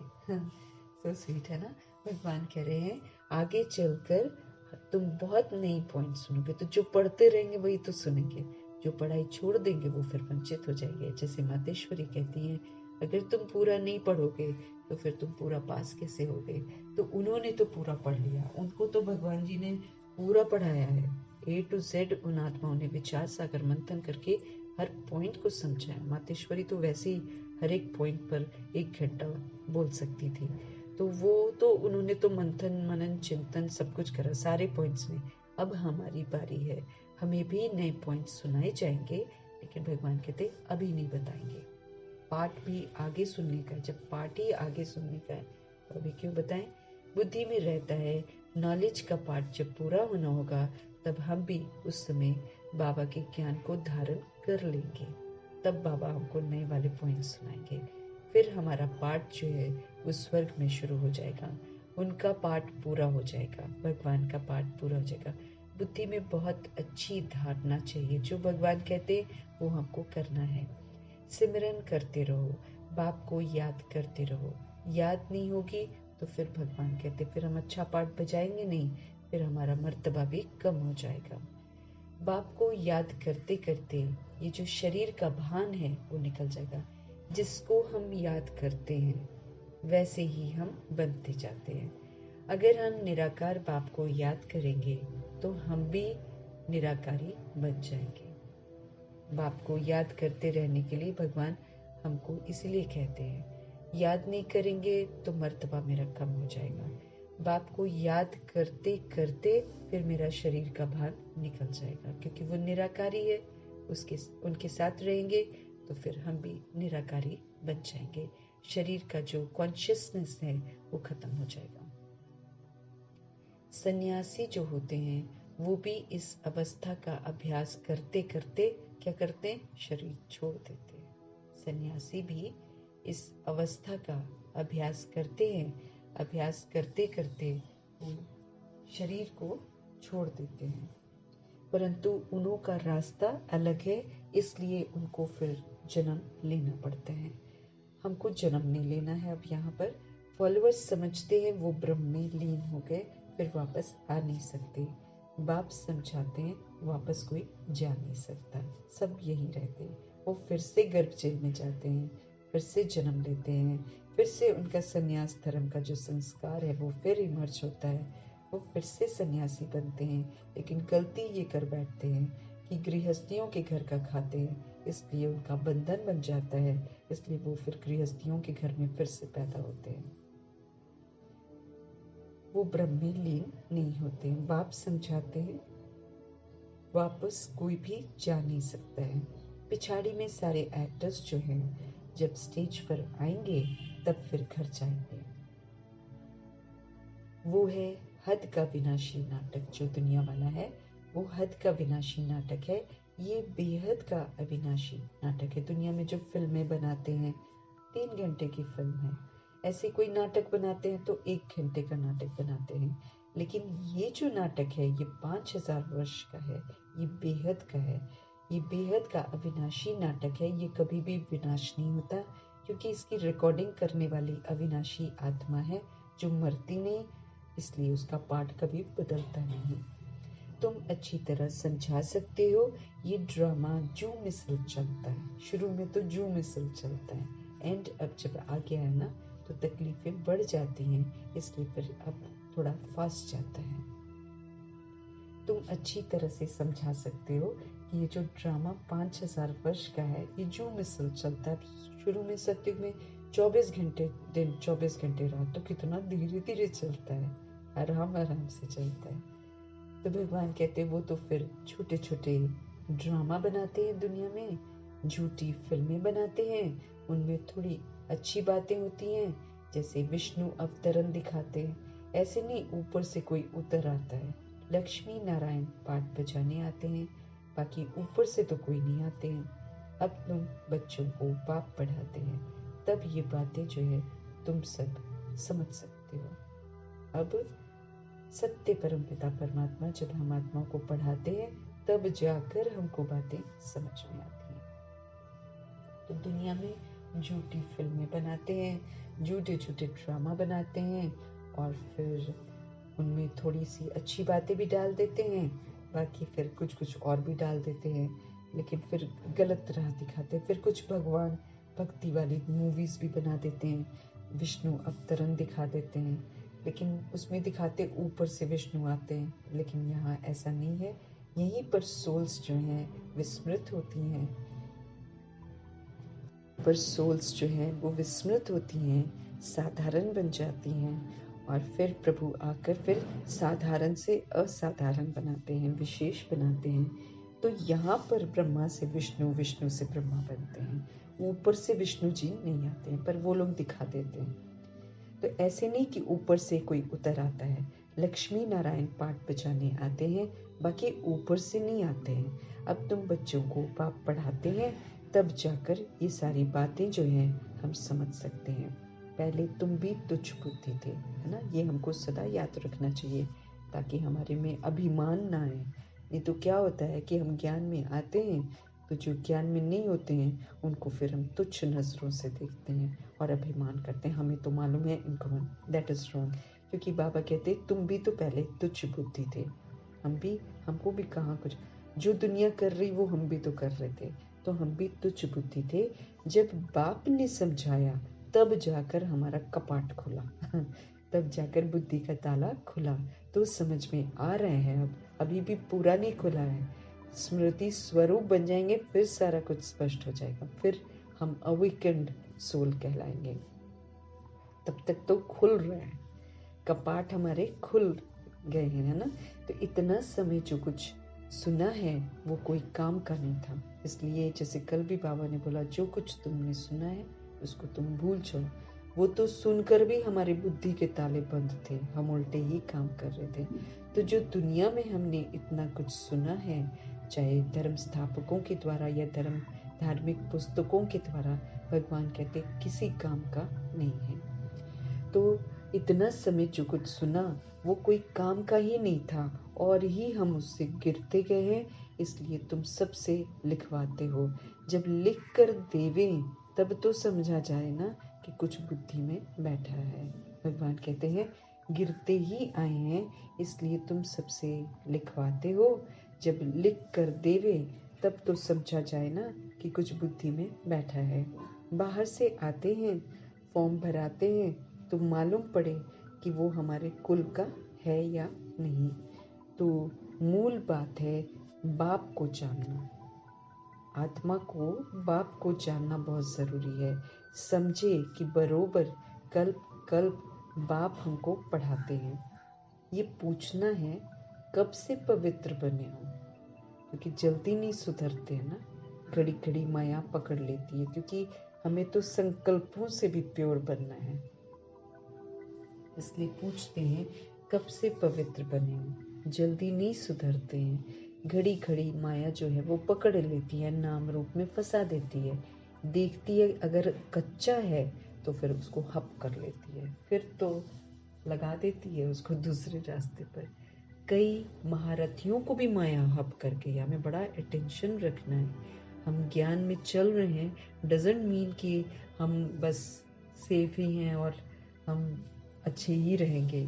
उसके लिए भगवान ने हम आत्माओं को समझ दी हुई है। माया के राज्य में हो आप तो मायावी वायुमंडल है, इसमें कहीं भी हमें नाम रूप में नहीं फंसना है, कहीं भी हमें फेमिलियरिटी में नहीं आना है, नहीं तो ये जो माया है ये हमको हप कर लेगी।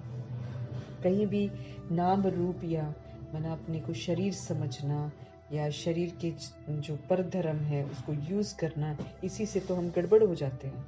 तो इसमें हमें बहुत सावधान रहना है। घड़ी घड़ी नहीं तो माया पकड़ लेती है, कच्चा नहीं बनना है। और भगवान कहते कच्चा तो छोड़ो, महारथी भी जो है ना उनको भी माया हप कर गई है। बहुत समय तक इतना अच्छा चलती हुई सोल्स भी, इतनी सेवा करती हुई सोल्स भी थोड़ा सा अटेंशन की कमी क्या रह गई या फिर किसी के नाम रूप में फंस गए तो महारथी भी हार खा गए, माया ने उनको भी खा लिया। शास्त्रों में भी मिसाल अभी की है। मंदिर में भी घोड़े सवार, महारथी, प्यादे आदि दिखाते हैं। घोड़े सवार भी दिखाते हैं, महारथी भी दिखाते हैं। अब महारथी जैसे कि लक्ष्मी नारायण, उनको भी दिखाते हैं। घोड़े सवार राम सीता, उनको भी दिखाते हैं। फिर और भी प्यादे है ना, जैसे चंडिका का स्थान बनाते हैं, ऐसी मूर्तियाँ उनकी भी बनी हुई हैं, उनका भी बड़ा पूजन होता है इस कलयुग के समय में। लोग माना उनको कहते हैं कि उनको मान लो तो अच्छा, नहीं तो काम बिगड़ जाएंगे, ऐसे ऐसे करके डरा डरा के रखा है। तो फिर प्यादे जो होते हैं वही तो चंडिका बनते हैं ना, तो ऐसे की भी पूजा होती है आदि दिखाते हैं। तुम अब अपना यादगार देखते हो। अब हम प्रभु ने हमको समझ दी है। एक तरफ भगवान पूजनीय बना रहे हैं, दूसरी तरफ मंदिरों में जो पूजा हो रही है वो दिखा भी रहे हैं। जड़ चित्र जो बन रखे हैं उनको भी दिखा रहे हैं। तो तुम अब अपनी यादगार भी देखते हो। जब तुम बन जाएंगे तो फिर भक्ति जो है फिर उड़ जाएगी। तुम किसको माथा नहीं टेक सकते हो। अब ना हमें माथा टेकना है और न किसी को अपने पैर छूने देने हैं। हाँ? जैसे कई लोग तहजीब सिखाते हैं अपने घर में, अपने अनुसार उनकी तहजीब है कि भाई बड़ों के पैर छुओ। कईयों के घर में ये तहजीब है। छोटे छोटे बच्चे जो हैं, इवन लड़कियों को आजकल सिखा रहे हैं कि आप पैर छुओ। तो ये काम नहीं करना, ये तो फिर हम सोल को झुकाते हैं ना, दैट इज रॉन्ग। तो हम अब माथा नहीं टेकेंगे, है ना। अब हम माथा, किसी को माथा नहीं टेक सकते हैं। तुम पूछेंगे ये कहाँ गए, उल्टा जिनके जड़ चित्र बने हैं उनके लिए आप दूसरे जो पंडित वगैरह है उनसे हम पूछेंगे कि भाई ये लोग कहाँ गए हैं जिनकी पूजा हो रही है, इनकी बायोग्राफी बताओ प्यार से, सत्यता की सभ्यता से। बाबा ने तुम बच्चों को नॉलेजफुल बनाया है, तब तुम पूछते हो ना, तो नशा रहना चाहिए। अभी हमें किसने बताया सब कुछ? भगवान जी ने बताया। और फिर बच्चों को नॉलेजफुल बनाया है, तब तुम जाकर पूछते हो, तो नशा रहना चाहिए। इसी तरीके से जो छोटे शरीरों में सोल्स हैं उनको सिखाना चाहिए, वो जाकर पूछ सकते हैं। उनकी बातों का कोई बुरा भी नहीं मानेगा।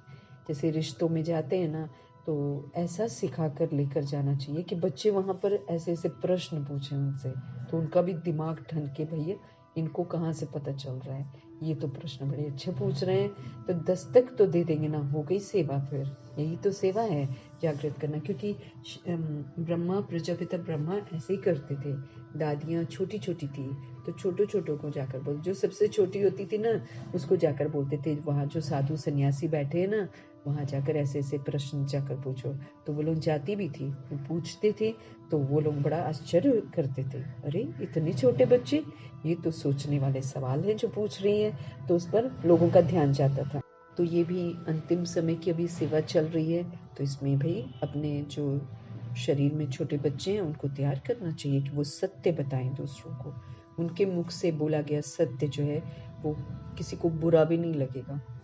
उनके मुख से किसी को बुरा भी नहीं लगेगा, उल्टा सोच बैठेंगे। वो पूछ सकते हैं कि ये जो पूजा कर रहे हैं ये लोग कहाँ हैं, इनकी बायोग्राफी क्या है, है ना, ऐसे दस्तक देकर फिर उनके द्वारा कुछ भी आंसर्स जो है वो युक्ति से दिलवा सकते हैं। बच्चे तो फिर अगर उनको समझाओ एग्जैक्टली तो फिर थोड़े इंटेलिजेंट तरीके से वो लोग अपनी मासूमियत से पूछते हैं। तो इनकी बायोग्राफी बताओ। बाबा ने तुम बच्चों को नॉलेजफुल बनाया, तब जाकर हम ऐसे प्रश्न पूछते हैं। तो नशा रहना चाहिए। पास विद ऑनर जो होते हैं वो 8 होते हैं। पास विद ऑनर मीन्स जो इस सृष्टि रूपी ड्रामा में पास होते हैं और बड़ी इज्जत से जाते हैं वापस घर। पास विद ऑनर आत्माओं को धर्मराज सलाम करते हैं। पास विद ऑनर आत्माओं को ड्रामा सलाम करता है, माया सलाम करती है, प्रकृति सलाम करती है और यमदूत सलाम करते हैं। उसको कहते हैं पास विद ऑनर। यहाँ से बड़े इज्जत से वो पास होकर जाते हैं, उनको बिल्कुल दिक्कत परेशानी नहीं होती है। ये बहुत बड़ा इम्तिहान है, इसमें संपूर्ण पवित्र और स्व परिवर्तन करना है। बहुत बड़ा इम्तिहान है, अपने को देखना है। हमारी आत्मा जो है पवित्र बनी है, खुद चेक करना है। अब पवित्रता का विस्तार तो प्रभु रोज बढ़ाते ही हैं। उस विस्तार को बुद्धि में रखकर मुझे देखना है कि क्या वो वाली पवित्रता मेरे में आ गई है। तो अपने को देखना है, मेरी आत्मा पवित्र बनी है। बैटरी भरेगी तब जब योग हमारा लगेगा। बैटरी को भरना है। हम आत्मा रूपी बैटरियां देह समझकर बिल्कुल ही डिस्चार्ज हो गई हैं। पावर हाउस परमपिता परमात्मा इस समय आते हैं हम सभी आत्मा रूपी बैटरी को चार्ज करने के लिए। इसलिए मुझे अपनी चार्जिंग भी देखनी है।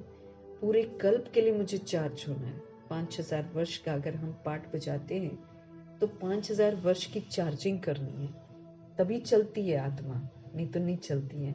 तो अभी हम बिल्कुल खाली हो गए हैं, डिस्चार्ज हो गए हैं, अभी पूरा चार्ज होना है। बैटरी भरेगी तब भगवान कहते हैं जब हमारा प्रभु के साथ योग लगेगा। बाप से योग होगा तो हम सतो प्रधान बनेंगे, क्योंकि वो प्योरिटी का सागर है। तो अगर मुझ आत्मा को सतो प्रधान बनना है, सब तरफ से मुझे बुद्धि का योग हटा लेना है और एक परमपिता परमात्मा के साथ मुझे कनेक्शन रखना है। तमो प्रधान आत्मा वापस नहीं जा सकती है, ये भी स्पष्ट कर रहे हैं। अब ऐसा नहीं है कि वो जाएगी नहीं तो यहाँ रहेगी। यहाँ की हालत इतनी खराब हो जाएगी कि वो खुद ही कहेगी कि यहाँ से मैं छूटूं, लेकिन वो छूट नहीं पाएगी। उसको अपनी तमो प्रधानता को खत्म करना ही पड़ेगा सजाओं के द्वारा। इसलिए हम सजा न खाएं, हम पहले ही प्रभु के साथ योग लगाएं। जो वो कहते हम करते जाएं तो हम सतो प्रधान बन जाएंगे। बाप से योग मेरा होगा तो सतो प्रधान बनेंगे। तमो प्रधान आत्मा वापस नहीं जा सकती है, भगवान नहीं ले जा पाएंगे उसे, क्योंकि हमें तो सूक्ष्म वतन तक पहुंचना है अपनी अवस्था में। हम पहुंचेंगे नहीं तो फिर भगवान मेरा हाथ कैसे पकड़ेंगे, है ना। इसलिए तमो प्रधान आत्मा जो है प्रभु स्पष्ट करते हैं ये वापस घर नहीं जा पाएगी।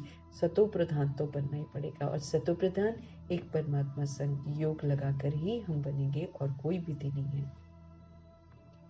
ये भी ड्रामा है। वहाँ दुख देने वाली, सतयुग में दुख देने वाली कोई चीज नहीं है। गाय भी वहाँ सुंदर है, यहाँ वाली गायों जैसी नहीं है। अभी देखो कितना बुरा हाल है इनका, कूड़े में सारी बैठी होती हैं, सब कूड़े में बैठी हैं, गंदगी में बैठी हैं। गंदगी में बैठकर वो खाती हैं, तो दूध कैसा देंगी, गंदगी वाला। माना इंसान कलयुग का ऐसा हो गया है कि चाहता वो सब कुछ है जीवों से, लेकिन उसको खाने पीने को नहीं देना चाहता है। उसके लिए फिर थोड़ा खिलाता है, थोड़ा फिर खेतों में छोड़ देगा, कभी इधर उधर छोड़ देगा, तो वो जाकर जहाँ किचड़ा होता है उसमें जो फेंकी हुई बदबूदार चीजें होती हैं उसको वो खाती है। इसलिए कोई सोल बताती है कि ना दूध से ना आजकल बदबू आती है, तो बहुत छोटे बच्चे इसीलिए पीते नहीं है शुरू शुरू में, उनको बदबू आती है, वो पहचान पाते हैं, उनकी जो पहचानने की शक्ति है वो अच्छी होती है। लेकिन ये जो बड़े हैं ये सुनते नहीं हैं, सारे बड़ों को दूध चाहिए, है? तो ये भी बाबा कहे कि गाय जो है ना, वहाँ गाय बहुत सुंदर होती है, यहाँ वाली गाय सुंदर नहीं है। यहाँ विकार में उनको जाना पड़ता है, उनको विकार में भेजते हैं, फिर वो क्या करती है, वो गंदी हो जाती है, पहले गाय पवित्र हुआ करती है और फिर कोई गाय का दूध थोड़ी पीता है सतयुग में। वो तो फलहार खाते हैं, जो फल प्रकृति देती है वो खाते हैं। तो गाय बड़ी सुंदर हुआ करती है। श्री कृष्ण के साथ गाय कितनी सुंदर दिखाते हैं। बड़े बड़े आदमी का फर्नीचर भी तो फिर सुंदर होता है। अगर वन वन वन में जाएंगे तो सारी चीजें ही सुंदर होंगी। गंदगी नाम की तो वहां तो मिट्टी भी नहीं है, कुछ भी नहीं है ना। नंगे पैर सारे घूमते हैं, जूते नहीं पहनते, चप्पलें नहीं पहनते, ऊपर पूरे सजे सजाए होंगे, लेकिन नीचे इतनी सुंदर पावन भूमि होती है, उस पर ही वो लोग कदम रखते हैं। तो वहाँ जूते चप्पल पहनकर धरती को गंदा नहीं करते। यहाँ तो गंदा कर दिया है, इसलिए जूते चप्पल पहनते हैं लोग। नंगे पैर घूमने की कोई जगह है? हर जगह थूका हुआ रहेगा, गंदगी मचाई हुई रहेगी, कूड़ा इधर फेंका, कूड़ा उधर फेंका, पैकेट से खाएंगे, सब जगह इधर उधर फैलाएंगे, कहीं भी साफ नहीं रखते हैं। इस वक्त हम सारे विस्मृत हो गई आत्माएं इस धरा को यूज भी करती हैं, लेकिन इसको साफ नहीं रखती हैं। मना क्या तो अधिकार समझती हैं, इसको तुच्छ समझकर इसको इल ट्रीट करती हैं। तो अगर हम पवित्र होते हैं, पवित्र आत्माएं बड़े बड़े आदमी कहलाते हैं। तो पवित्र आत्माएं जब है तो फर्नीचर यानी कि वहाँ जानवर, वहाँ की सारे चीज़ें, वहाँ का फल, वहाँ के घर सब एकदम सुपर फर्स्ट क्लास होते हैं, सुंदर होते हैं। गाय अच्छा दूध देती है तब तो दूध की नदियाँ बहती हैं। अब देखो बाबा ने ये बोल दिया है, लेकिन अव्यक्त बाप दादा ने ये ज़रूर हमको समझाया है कि वहाँ का पानी जो है वो शक्तिशाली होता है। वहाँ दूध की नदियाँ नहीं, वो तो ऐसा बोल देते ना, दूध घी की नदियाँ बहती हैं। ये साकार मुरली है। यहाँ पर फिर भी शुरू में जैसे जैसे स्पष्टीकरण होता है वो शक्तिशाली दिखाने के लिए होता है कि वहाँ पर अच्छा दूध देती हैं और तब तो दूध की नदियाँ बहती हैं, अब यहाँ नहीं है। वो एक तरह से तुलना करते हैं प्रभु कि वहाँ का सब कुछ कितना अच्छा होता है और यहाँ का सब कुछ कितना गंदा हो जाता है। दूध की नदियाँ नहीं, लेकिन जड़ी बूटियों का वहाँ पर पानी बहता है। जो जड़ी बूटियाँ जो हैं पानी को बहुत शक्तिशाली बनाती हैं। वहाँ पर ज़रूरत नहीं पड़ती है कि हमें दूध पीना है। वहाँ पर पानी जल भी जितना बॉडी को चाहिए 111 की आत्माएं उतना ही लेती हैं। फिर धीरे धीरे भले त्रेता युग में जाकर एंड के समय में ऐसी वृत्ति दृष्टि होती होगी कि वो कुछ लेते होंगे, लेकिन 111 का जो स्पष्टीकरण अव्यक्त बाप दादा ने किया हुआ है वो ये कि वहाँ का पानी बहुत शक्तिशाली होता है, एकदम मीठा पानी होता है। मीठी नदियों के किनारे वो लोग रहते हैं ना, तो सब कुछ बड़ा मीठा मीठा होता है। अभी तुम नॉलेजफुल बन गए हो, अभी हमें नॉलेज मिलती है। इस दुनिया को तुम तुच्छ समझते हो, हमने इसको तुच्छ बना दिया। इसकी कोई भी चीज़ अब क्वालिटी वाली नहीं रह गई है। हम बैड बन गए हैं, इसलिए सारा फर्नीचर ही यहाँ का बैड बन गया है। तो इस दुनिया को तुम तुच्छ समझते हो। इनका सारा किचड़ा जो है वो सारा स्वाहा होना है। जितना भी किचड़ा यहाँ पर है सारा स्वाहा हो जाना है। प्रकृति और सागर उसको क्या कर देंगे, कहाँ खत्म कर देंगे, ये तो प्रकृति की ताकत है। फिर सारा किचड़ा निकलकर सब बाबा कहते स्वच्छ बन जाएंगे। हमारे अंदर से भी किचड़ा निकलेगा सारा, आत्मा के अंदर से जो किचड़ा है विकारों का, देभान का, देह अभिमान का, वो भी निकल जाएगा। हम भी स्वच्छ बन जाएंगे। फिर ये दुनिया भी जो है वो सारी स्वच्छ बन जाएगी। हम अपनी राजधानी में जाते हैं, उनका नाम स्वर्ग है। सुनते ही खुशी होती है। हम स्वर्ग जाते हैं, सुनते ही खुशी होती है। वो खूबसूरत जगह है। ना कोई हमारे अंदर किचड़ा होगा, तो ना ऐसे कोई जीव जंतु होंगे वहाँ पर जो किचड़ा फैलाएं। मीठे मीठे पक्षी होंगे, सारे जो अभी नजर आते वो नहीं, जो शोर मचाते वो नहीं, क्योंकि वो भी पवित्र होंगे। गाय भी सुंदर होएगी, सारे जीव जंतु खूबसूरती को बढ़ाएंगे ना। नेचर उनको पैदा करती है। तो अगर सोल्स अच्छी हैं तो नेचर भी फिर अच्छी चीजें पैदा करती, वो भी फिर गंदगी नहीं फैलाते। जैसे यहाँ पर तो गंदगी फैलाते और वहां पर गंदगी नहीं फैलाते। जब मनुष्य जो देवी देवता है वो गंदे नहीं है, तो फिर जीव भी वैसे ही खूबसूरत होते हैं। वही उनकी आवाज़ें उठाती हैं, वृक्ष की जो पत्ते हिलते हैं, सुहाना मौसम होता है, वो देवी देवताओं को उठाते, माना शोर नहीं है और असभ्यता नहीं है। वो कैसे अभी हम सभ्य बनते हैं, अभी जीते जी जो खान पान मेरा पहले हुआ करता था वो अब नहीं है। अब जो प्रभु हमें सात्विकता सिखाते हैं उसको हम सीखते हैं, वो धारण करते हैं, तब जाकर फिर मेरा वहाँ का संस्कार बनता है।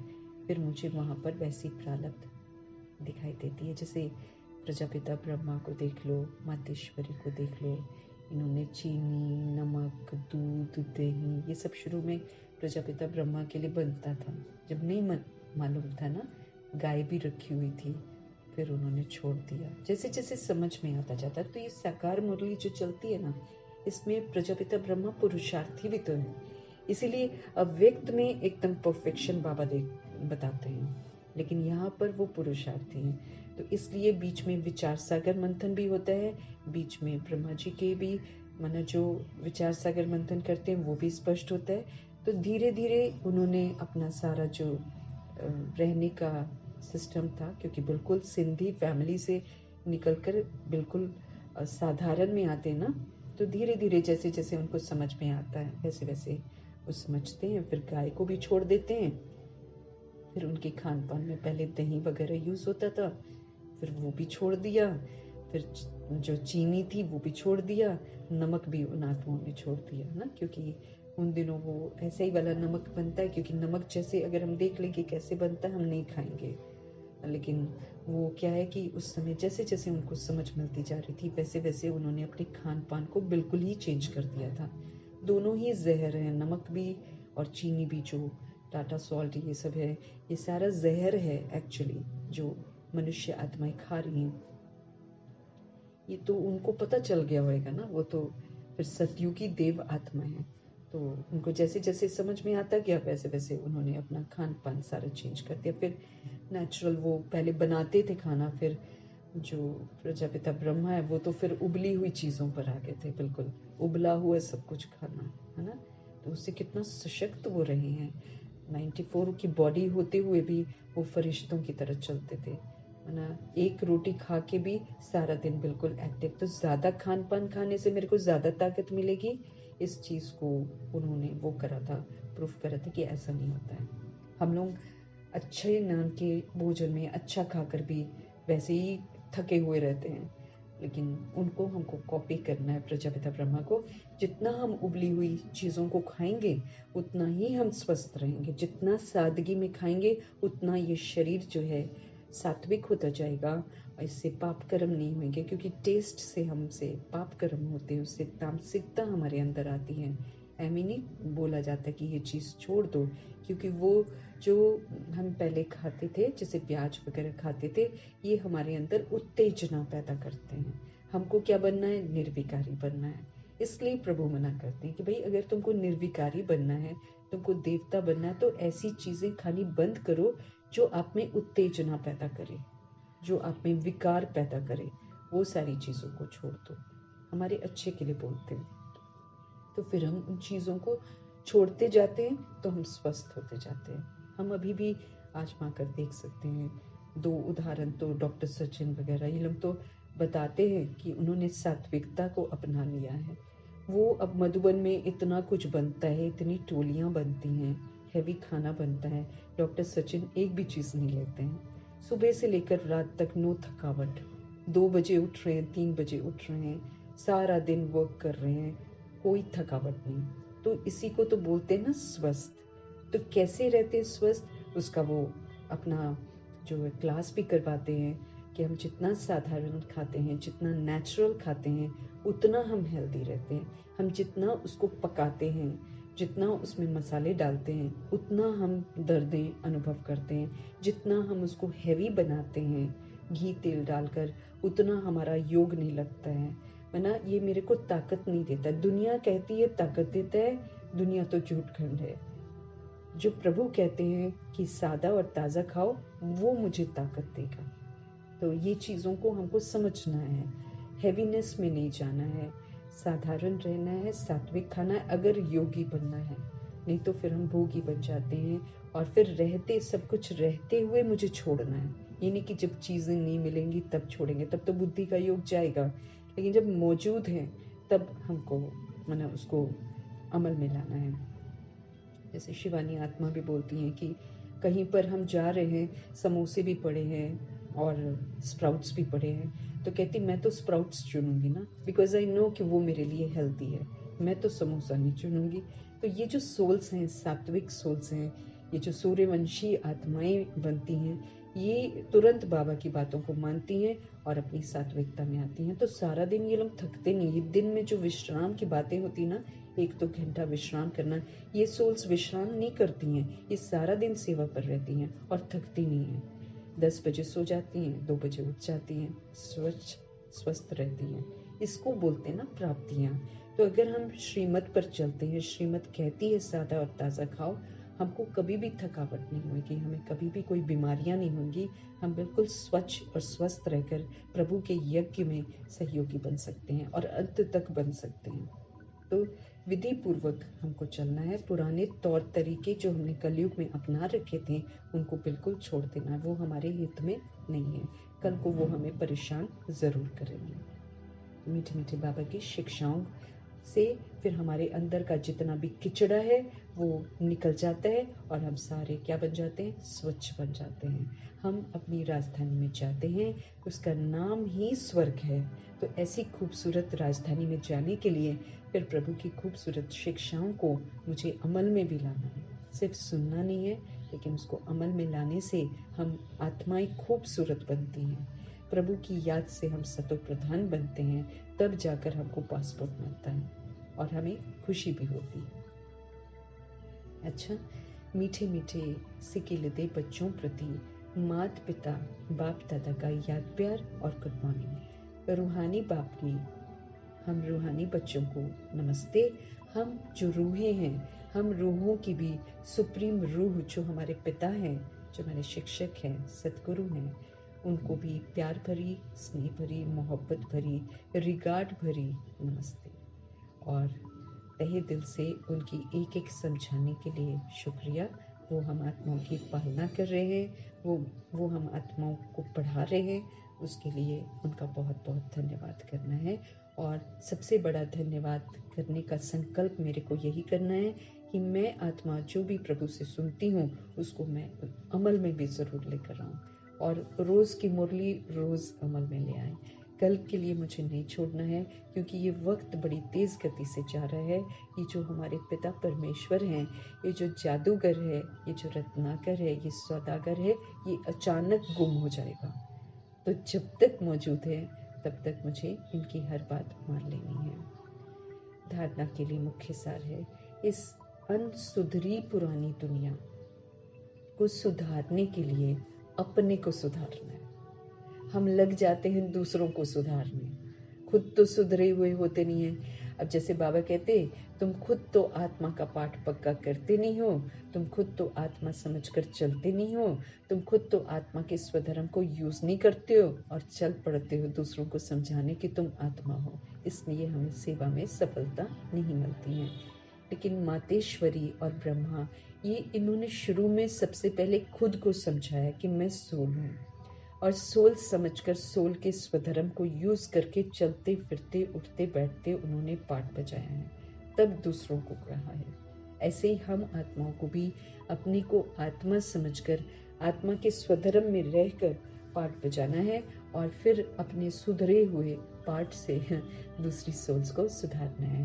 तो ये अनसुधरी पुरानी दुनिया है, इसको सुधारने के लिए हमें स्वयं को सुधारना है। अपनी बुद्धि को बाप की याद से मुझे रिफाइन बनाना है, अपनी बुद्धि को मुझे रिफाइन बनाना है, लेकिन बाप की याद से इसको रिफाइन बनाना है। आपस में रूह रिहान हमको करनी है, मना रूह से बात करें, बॉडी से बात नहीं, बॉडी कॉन्शियस होकर नहीं, आपस में रूह रिहान करनी है। वाद विवाद नहीं करना है, हमको आर्ग्यूमेंट्स नहीं करने हैं। एक सोल दूसरी सोल से बात करे, रिगार्ड से बात करे, ये मेरे को करना है। हमें नॉलेज का दान देना है सारी सोल्स को। हम भी तुच्छ बुद्धि थे, तो जब हम तुच्छ बुद्धि से मुलाकात करेंगे तो मुझे समझ से मुलाकात करनी है ना। ये थोड़ी कि उसको मैं झाड़ने बैठ जाऊँ, आप ये नहीं, आप वो नहीं, वो थोड़ी होता है। ऐसे बाबा ने मेरे को, मैं तुच्छ बुद्धि थी तो मेरे को ऐसे थोड़ी बात करी है। तो जैसे बाबा हमसे बात करते हैं वैसे हमें दूसरी रूहों से बात करनी है। तो भगवान हमको ध्यान खिंचवा रहे हैं, आपस में हमको रूह रिहान करनी है। रूह जो है वो दूसरी रूह को स्मृति दिलाए, न कि वाद विवाद करे, तेरा ये तेरा वो। ऐसा नहीं करना, हमको वाद विवाद नहीं करना है। हमें प्रभु की जो खूबसूरत नॉलेज है इसका दान देकर सर्व का भंडारा भरपूर करना। जैसे भगवान हमारे भंडारे भरपूर कर रहे हैं, उसी विधि से, उसी सभ्यता से, उसी सत्यता से नॉलेज का दान दूसरों को देना। मुझे मालूम है इसलिए मैं बता रही हूँ दूसरों को, ऐसा नहीं होना चाहिए। देह का अभिमान नहीं होना चाहिए। लेकिन मैं रूह और आप भी रूह, हम एक ही सुप्रीम रूह के बच्चे हैं। वो आत्मा भाई भाई की स्मृति से जागृत करना है सोल्स को। इस बात का मुझे विशेष ध्यान रखना है। सदगुरु परमपिता परमात्मा का आज का वरदान, स्वमान की सीट पर स्थित होकर, स्वमान, इसकी माला पहना रखी है भगवान ने। मेरे पास तो एक बुक है जिसमें 1000 स्वमान के मुनियों की माला है, वो शेयर भी करा था। लेकिन उसके अतिरिक्त भी 1000 भी नहीं है, उससे ज्यादा है। हम रोज की मुरली में कितने सारे स्वमानों को देखते हैं। अव्यक्त बाप दादा ने कितने सारे स्वमान दे रखे हैं। साथ में मैं कौन, मेरा कौन, मुझे क्या करना है, जिस पर जनक दादी बिल्कुल ध्यान खिंचवाती कि अगर तुम इसमें व्यस्त हो जाओ ना, तुमको पता चलेगा क्या क्या चीजें करनी है। इसी से परफेक्शन हमारी आएगी। हमें अपने को देखना है, हमें खुद को सुधारना है। हमारा सुधरा हुआ स्वरूप दूसरी सोल्स के लिए एक लेसन बन जाएगा। हमें शिक्षा का स्वरूप बनना है, ऐसा शिक्षक बनना है कि मेरा जो आचरण है, मेरा जो बिहेवियर है, वो दूसरी सोल के लिए इंस्पिरेशन बन जाए। तो स्वमान की सीट, स्व का मान मतलब आत्मा का जो मान है। हम तो दूसरों से मान मांग रहे हैं ना, लेकिन प्रभु ने जो हमको मान दिया है, स्वमान की सीट पर स्थित हो, शक्तियों को ऑर्डर के प्रमाण चलाने वाले विशाल बुद्धि भव। अब विशाल बुद्धि बनना है, समझना है सबके पाठ को, उनके पाठ के प्रभाव में नहीं आना है, किसी के लगाव में नहीं आना है, किसी के दबाव में नहीं आना है। कोई मुझे कुछ कह दे या कुछ कर दे और मैं वैसी बन जाऊं, ऐसा नहीं बनना है। विशाल बुद्धि बनना है मुझे, हर बात को अच्छी रीति समझना है और अपने स्वमान, जो भगवान ने मेरे को स्वमान दिया, जैसे कल की मुरली में भी बाबा ने मास्टर सर्वशक्तिवान का वरदान दिया था। तो मैं आत्मा मास्टर सर्वशक्तिवान हूँ, ये मेरे को स्वमान किसने दिया? भगवान ने दिया। अब ये जो स्वमान है, ये मेरी सीट है, ये मेरी स्थिति की सीट है जिस पर मुझे विराजमान होना है। तो स्वमान की सीट पर स्थित होकर फिर शक्तियों को ऑर्डर करना है। विस्तार को सार करने की शक्ति, समेटने की शक्ति, सहन शक्ति, समाने की शक्ति, सहयोग की शक्ति, सामना करने की शक्ति, परखने की शक्ति, निर्णय शक्ति, परिवर्तन करने की शक्ति, संकल्प की शक्ति, ये जितनी भी मनन शक्ति, ये जितनी भी है ना, मेरे को स्वमान की सीट पर स्थित होकर कि मैं मास्टर सर्वशक्तिवान हूँ, इस स्वमान की सीट पर स्थित होकर शक्तियों को यूं ही कमजोर बनकर नहीं ऑर्डर करना है कि बस इसको समेटना है, मतलब समेट दिया, बस बात खत्म, लेट गो, उसका फिर चिंतन नहीं करना। शक्तियों को ऑर्डर के प्रमाण चलाने वाले विशाल बुद्धि भव, इसी से मेरा भी कल्याण है, इसी से दूसरी सोल का भी कल्याण है। अगर हम किसी चीज को समेट लेते हैं, अगर हम किसी चीज को सहन कर लेते हैं, इससे मेरा भी फायदा, मैं आत्मा भी सशक्त बनती हूँ, मैं आत्मा और मास्टर बनती हूँ और फिर दूसरी सोल्स को भी सशक्त बनाती हूँ। तो हमारा तो काम ही है कि हमको सुधरना है और दूसरी सोच को सुधारने के निमित्त बनना है। लेकिन हम थोड़ा सा गलत तरीका अपना लेते हैं, हम सुधरते नहीं हैं लेकिन दूसरों को सुधारने बैठ जाते हैं। लेकिन यहाँ ये विधि है कि सुधर जाओ, आपका सुधरा हुआ स्वरूप देखकर उसकी जो वाइब्रेशंस हैं उससे सारी दुनिया सुधर जाएगी। तो अपनी जिम्मेवारियों को हमें समझना है, विशाल बुद्धि बनना है। अपनी विशाल बुद्धि के द्वारा सारी शक्तियां जितनी भी हैं उनको सेवाधारियों को समय पर, वो मेरे सेवाधारी, कल भी बाबा ने बोला ये सारी पावर्स जो है, अगर तुम मास्टर सर्वशक्तिवान बन जाते हो, माना इनको यूज करते जाओ, इस पर अपना अधिकार प्राप्त करो और फिर इसको अपने ऑर्डर पर चलाओ। जहाँ यूज करना है उसको समय पर कार्य में लगाओ। ये नहीं कि सहन करना है, लेकिन उस समय मैंने सहन किया नहीं, बाद में मैंने सोचा अरे सहन कर लेते तो अच्छा रहता, बात बिगड़ती नहीं, वो तो फिर गड़बड़ हो गया। हमें सारी शक्तियों को यूज करके संपन्न बनना है, विशाल बुद्धि बनना है कि भाई इसी में फायदा है। विशाल बुद्धि का मतलब ही ये है। नहीं तो जब हम संकीर्ण बुद्धि होते हैं तब हम कलयुग के तरीके से सोचते हैं, फिर हम सोचते हैं अरे सहन कर लूं, मैं नीचे हो जाऊं क्या, इसकी सहन ही करती रहूं मैं क्या, ये सिर पर चढ़ते जाए क्या, ऐसे सोचते हैं। वो देह का अभिमान है। लेकिन अभी क्या है, हम आत्मा भाई भाई हैं। हमको समझ मिली है कि हम सुधरने की जगह बिगड़ गए थे, इसलिए सब बिगड़ गए। अब क्या है, अब मेरी जिम्मेवारी है कि भाई सुधरो और उसको भी सुधार दो। तो उसके लिए फिर भगवान ने हमको अष्ट शक्तियां दी हैं कि फिर सहन करो, अंतर्मुखी बनो, लेट गो कर दो, कोई बात नहीं, आत्मा भाई है, संभालो, आर्ग्यूमेंट मत करो, परखो क्यों कर रहा है, वो बीमार है इस समय, फिर डिसाइड करो क्या देना है इसको, इसको सहन शक्ति की जरूरत है तो मैं सहनशील बन जाऊं। विशाल बुद्धि, हर बात को समझना है, क्यों करना है। फिर माया है, ये माया के स्वरूपों को जान लेना, कौन सी शक्ति यूज करनी, सामना करने की शक्ति। जितना मर्जी प्रलोभन लेकर आए, मुझे उसके वशीभूत नहीं होना, ये सामना करने की शक्ति। फिर बाबा ने कल जैसे हमको समझाया, सहयोग देना है, हम दाता के बच्चे हैं, दाता के बच्चे मास्टर दाता है, हमको सबको सहयोग देना है। बिगड़ा है, ये है, वो है, ये नहीं करना है, मुझे सहयोग देना है कि वो बिगड़ा हुआ जो है वो ठीक हो जाए। इस पर मेरा ध्यान जाना चाहिए। कारण सुनाना नहीं है, उसका निवारण करना है, निर्माण करना है, डिस्ट्रॉय नहीं करना है। जब हम दूसरों को उल्टा बोलते तो हम डिस्ट्रॉय करने के निमित्त बनते हैं। इस सारी चीजों को मुझे अच्छी तरीके से समझना है। तो अपनी विशाल बुद्धि के द्वारा सारी शक्तियां जितनी भी हैं, सारी शक्तियां रूपी सेवाधारियों को समय पर कार्य में लगाना है। ये नहीं कि बाद में मेरे को याद आए, जिस समय जिस शक्ति की जरूरत है उस शक्ति को यूज करना। जो भी टाइटल डायरेक्ट परमात्मा के द्वारा हमें मिले हुए हैं उसके नशे में रहना। भगवान से जो टाइटल हमको मिलते हैं, डायरेक्ट मिलते हैं, उसके रूहानी नशे में रहना कि मैं मास्टर सर्वशक्तिवान हूँ। स्वमान की स्थिति जो है, ये सीट पर सेट रहना, ये मेरी स्थिति है, इस सीट पर मुझे सेट हो जाना है। फिर सारी शक्तियां जो हैं सेवा के लिए सदा हाजिर। जब मैं मास्टर सर्वशक्तिवान की सीट में हूँ तो फिर मैं प्रभावशाली हूँ।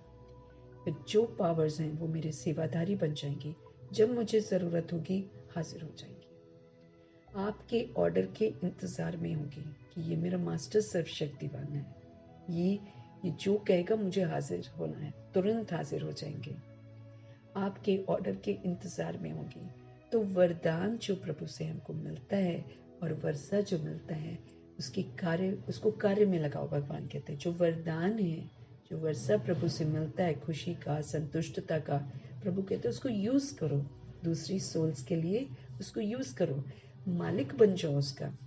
योग युक्त बनकर प्रभु की याद में रहते हुए, प्रभु की बताई हुई युक्तियां, प्रभु सब कुछ तो हमको बताते हैं, तभी तो कहते तुम्हें तो सोचने की जरूरत नहीं है, तुम सिर्फ श्रीमत पर चलो, तुम ब्रह्मा को कॉपी करो। भगवान तो हमको ये बोलते हैं। अब जबरदस्ती हम अपना दिमाग बीच में लगाए तो वो मेरी गलती है। तो जो बाबा कहते हैं वो मालिक बनकर, प्रभु की याद में रहकर, योग युक्त होकर, अकेले नहीं, कंपेनियन गॉड को साथ में रखना है, योग युक्त बनकर फिर भगवान की बताई हुई युक्तियों के प्रमाण सेवाधारियों से लो, तो भगवान कहते सदा राजी रहेंगे, क्योंकि हम भगवान का कहना मान रहे हैं, अंदर से हम संतुष्ट रहेंगे। फिर दूसरी सोल्स के लिए भी तो अच्छा ही कर रहे हैं ना। हम अगर सहन कर रहे हैं और दूसरी सोल को उसकी जरूरत है तो हम दे रहे हैं ना। मेरे सहनशीलता से वो सुधर जाएगा, ये ब्रह्मा जी ने प्रूफ करके दिखाया। सबका उन्होंने सहन किया है। उनकी सहनशीलता से ही सब सुधरे हैं। अगर वो डांटते या किसी को कुछ बोलते तो कोई ना सुनता ना, लेकिन सहनशीलता के गुण से उन्होंने सभी सोल्स को सुधार दिया। तो योग युक्त बनकर युक्ति युक्त सेवाधारियों से लो, तो फिर सदा राजी रहेंगे। बार बार फिर हमको अर्जी नहीं डालनी पड़ेगी, बार बार हमको रिक्वेस्ट नहीं, बाबा ये वाली शक्ति नहीं है, बाबा ये शक्ति नहीं है, ये तो फिर गड़बड़ होएगा, बाबा वो ऐसा कर रहा है वैसा कर रहा है। ये तो फिर हम अर्जियां डालते हैं। हमको अर्जियां डालने की जरूरत नहीं है। भगवान जो मुझे स्वमान की सीट देते हैं, उस स्वमान की सीट पर स्थित हो जाना है। फिर जो सीट पर हम स्थित होते हैं वो उसको कैसा होना चाहिए, वो विशेषताओं को यूज करना। जैसे मैं कौन, मेरा कौन, मुझे क्या करना है, इसको मुझे समझना है और क्यों करना है, क्या होता है, सब चीज को समझकर विशाल बुद्धि, फिर हमको सहन करना मुश्किल नहीं लगेगा, बिल्कुल मुश्किल नहीं लगेगा। आत्मा भाई भाई समझकर फिर हम आराम से सहन कर लेंगे हर एक चीज को। तो भगवान कहते हैं मालिक बनो, योग युक्त बनो, युक्ति युक्त सेवा करो, जैसे भगवान कहते हैं, सेवाधारियों से काम लो, सदा राजी रहेंगे। हम भी राजी, सारे राजी, क्योंकि भगवान की श्रीमत प्रमाण कर रहे हैं।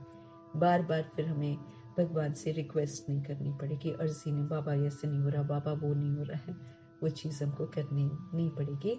भगवान हमको लायक बना रहे हैं, मुरली हमको लायक बना रही है, उसको यूज करना वो मुझ आत्मा का फर्ज है। स्लोगन है, कोई भी कार्य शुरू करने के पहले विशेष ये स्मृति इमर्ज करो कि सफलता मुझ श्रेष्ठ ब्राह्मण आत्मा का जन्म सिद्ध अधिकार है। हम कोई भी कार्य शुरू करें, अपने स्व पुरुषार्थ का करें, चाहे हम विश्व कल्याण का करें, मेरी थॉट में सबसे पहले ये स्मृति इमर्ज करनी है, सफलता मुझ श्रेष्ठ ब्राह्मण आत्मा का जन्म सिद्ध अधिकार है। मिलनी है मुझे सफलता, मुझे स्व परिवर्तन करने की, मुझे निर्विकारी बनने में सफलता मिलनी है, क्योंकि ये मेरा जन्म सिद्ध अधिकार है। कल पहले भी मैंने सफलता प्राप्त करी थी, अब भी प्राप्त कर रही हूँ और करती रहूंगी। ये वाला जो है विशेष स्मृति, ये स्पेशल स्मृति जो प्रभु हमें दिलाते हैं, इसको इमर्ज करना है, फिर कार्य शुरू करना है। भगवान यकीन दिलाते हैं सफलता बिल्कुल निश्चित है। क्यों? विधि जो प्रभु ने बताई है उसके अनुसार चल रहे हैं ना, तो सफलता निश्चित है। मीठे मीठे परमपिता परमात्मा का तहे दिल से धन्यवाद, ब्रह्मा माँ का धन्यवाद, जगदम्बा माँ का धन्यवाद, गुलजार दादी जी का धन्यवाद, अन्य दादियों का धन्यवाद, एडवांस पार्टी की सारी सोल्स का धन्यवाद, अष्टरत्नों का धन्यवाद, नवग्रहों का धन्यवाद, 5 तत्वों का धन्यवाद, ड्रामा का धन्यवाद, प्रकृति का धन्यवाद, माया का धन्यवाद, यमदूत का धन्यवाद, करोड़ों की आबादी का धन्यवाद, साधनों का धन्यवाद, साधन बनाने वालों का धन्यवाद, साथी जो साथ में रहते हैं उनका धन्यवाद, अन्य आत्माएं जो हमारा बड़ा मददगार बनती हैं, हमें मालूम नहीं होता है, उनका धन्यवाद, जिन्होंने ज्ञान सागर परमपिता परमात्मा के ज्ञान का मंथन किया है, मनन चिंतन किया है, प्रभु के जो अनमोल महावाक्य उच्चारे गए थे उन लोगों के सामने, उन्होंने उसको किताबों में संजोकर बाद की आत्माओं के लिए रखा है। ऐसी सोल्स का बहुत बहुत धन्यवाद। फिर भगवान से हमें इतने सारे अविनाशी खजाने मिलते हैं, उन सारे खजानों का धन्यवाद। प्रभु हमें कितना सशक्त बनाते हैं, कितने स्वमान देते हैं, तहे दिल से प्रभु का धन्यवाद।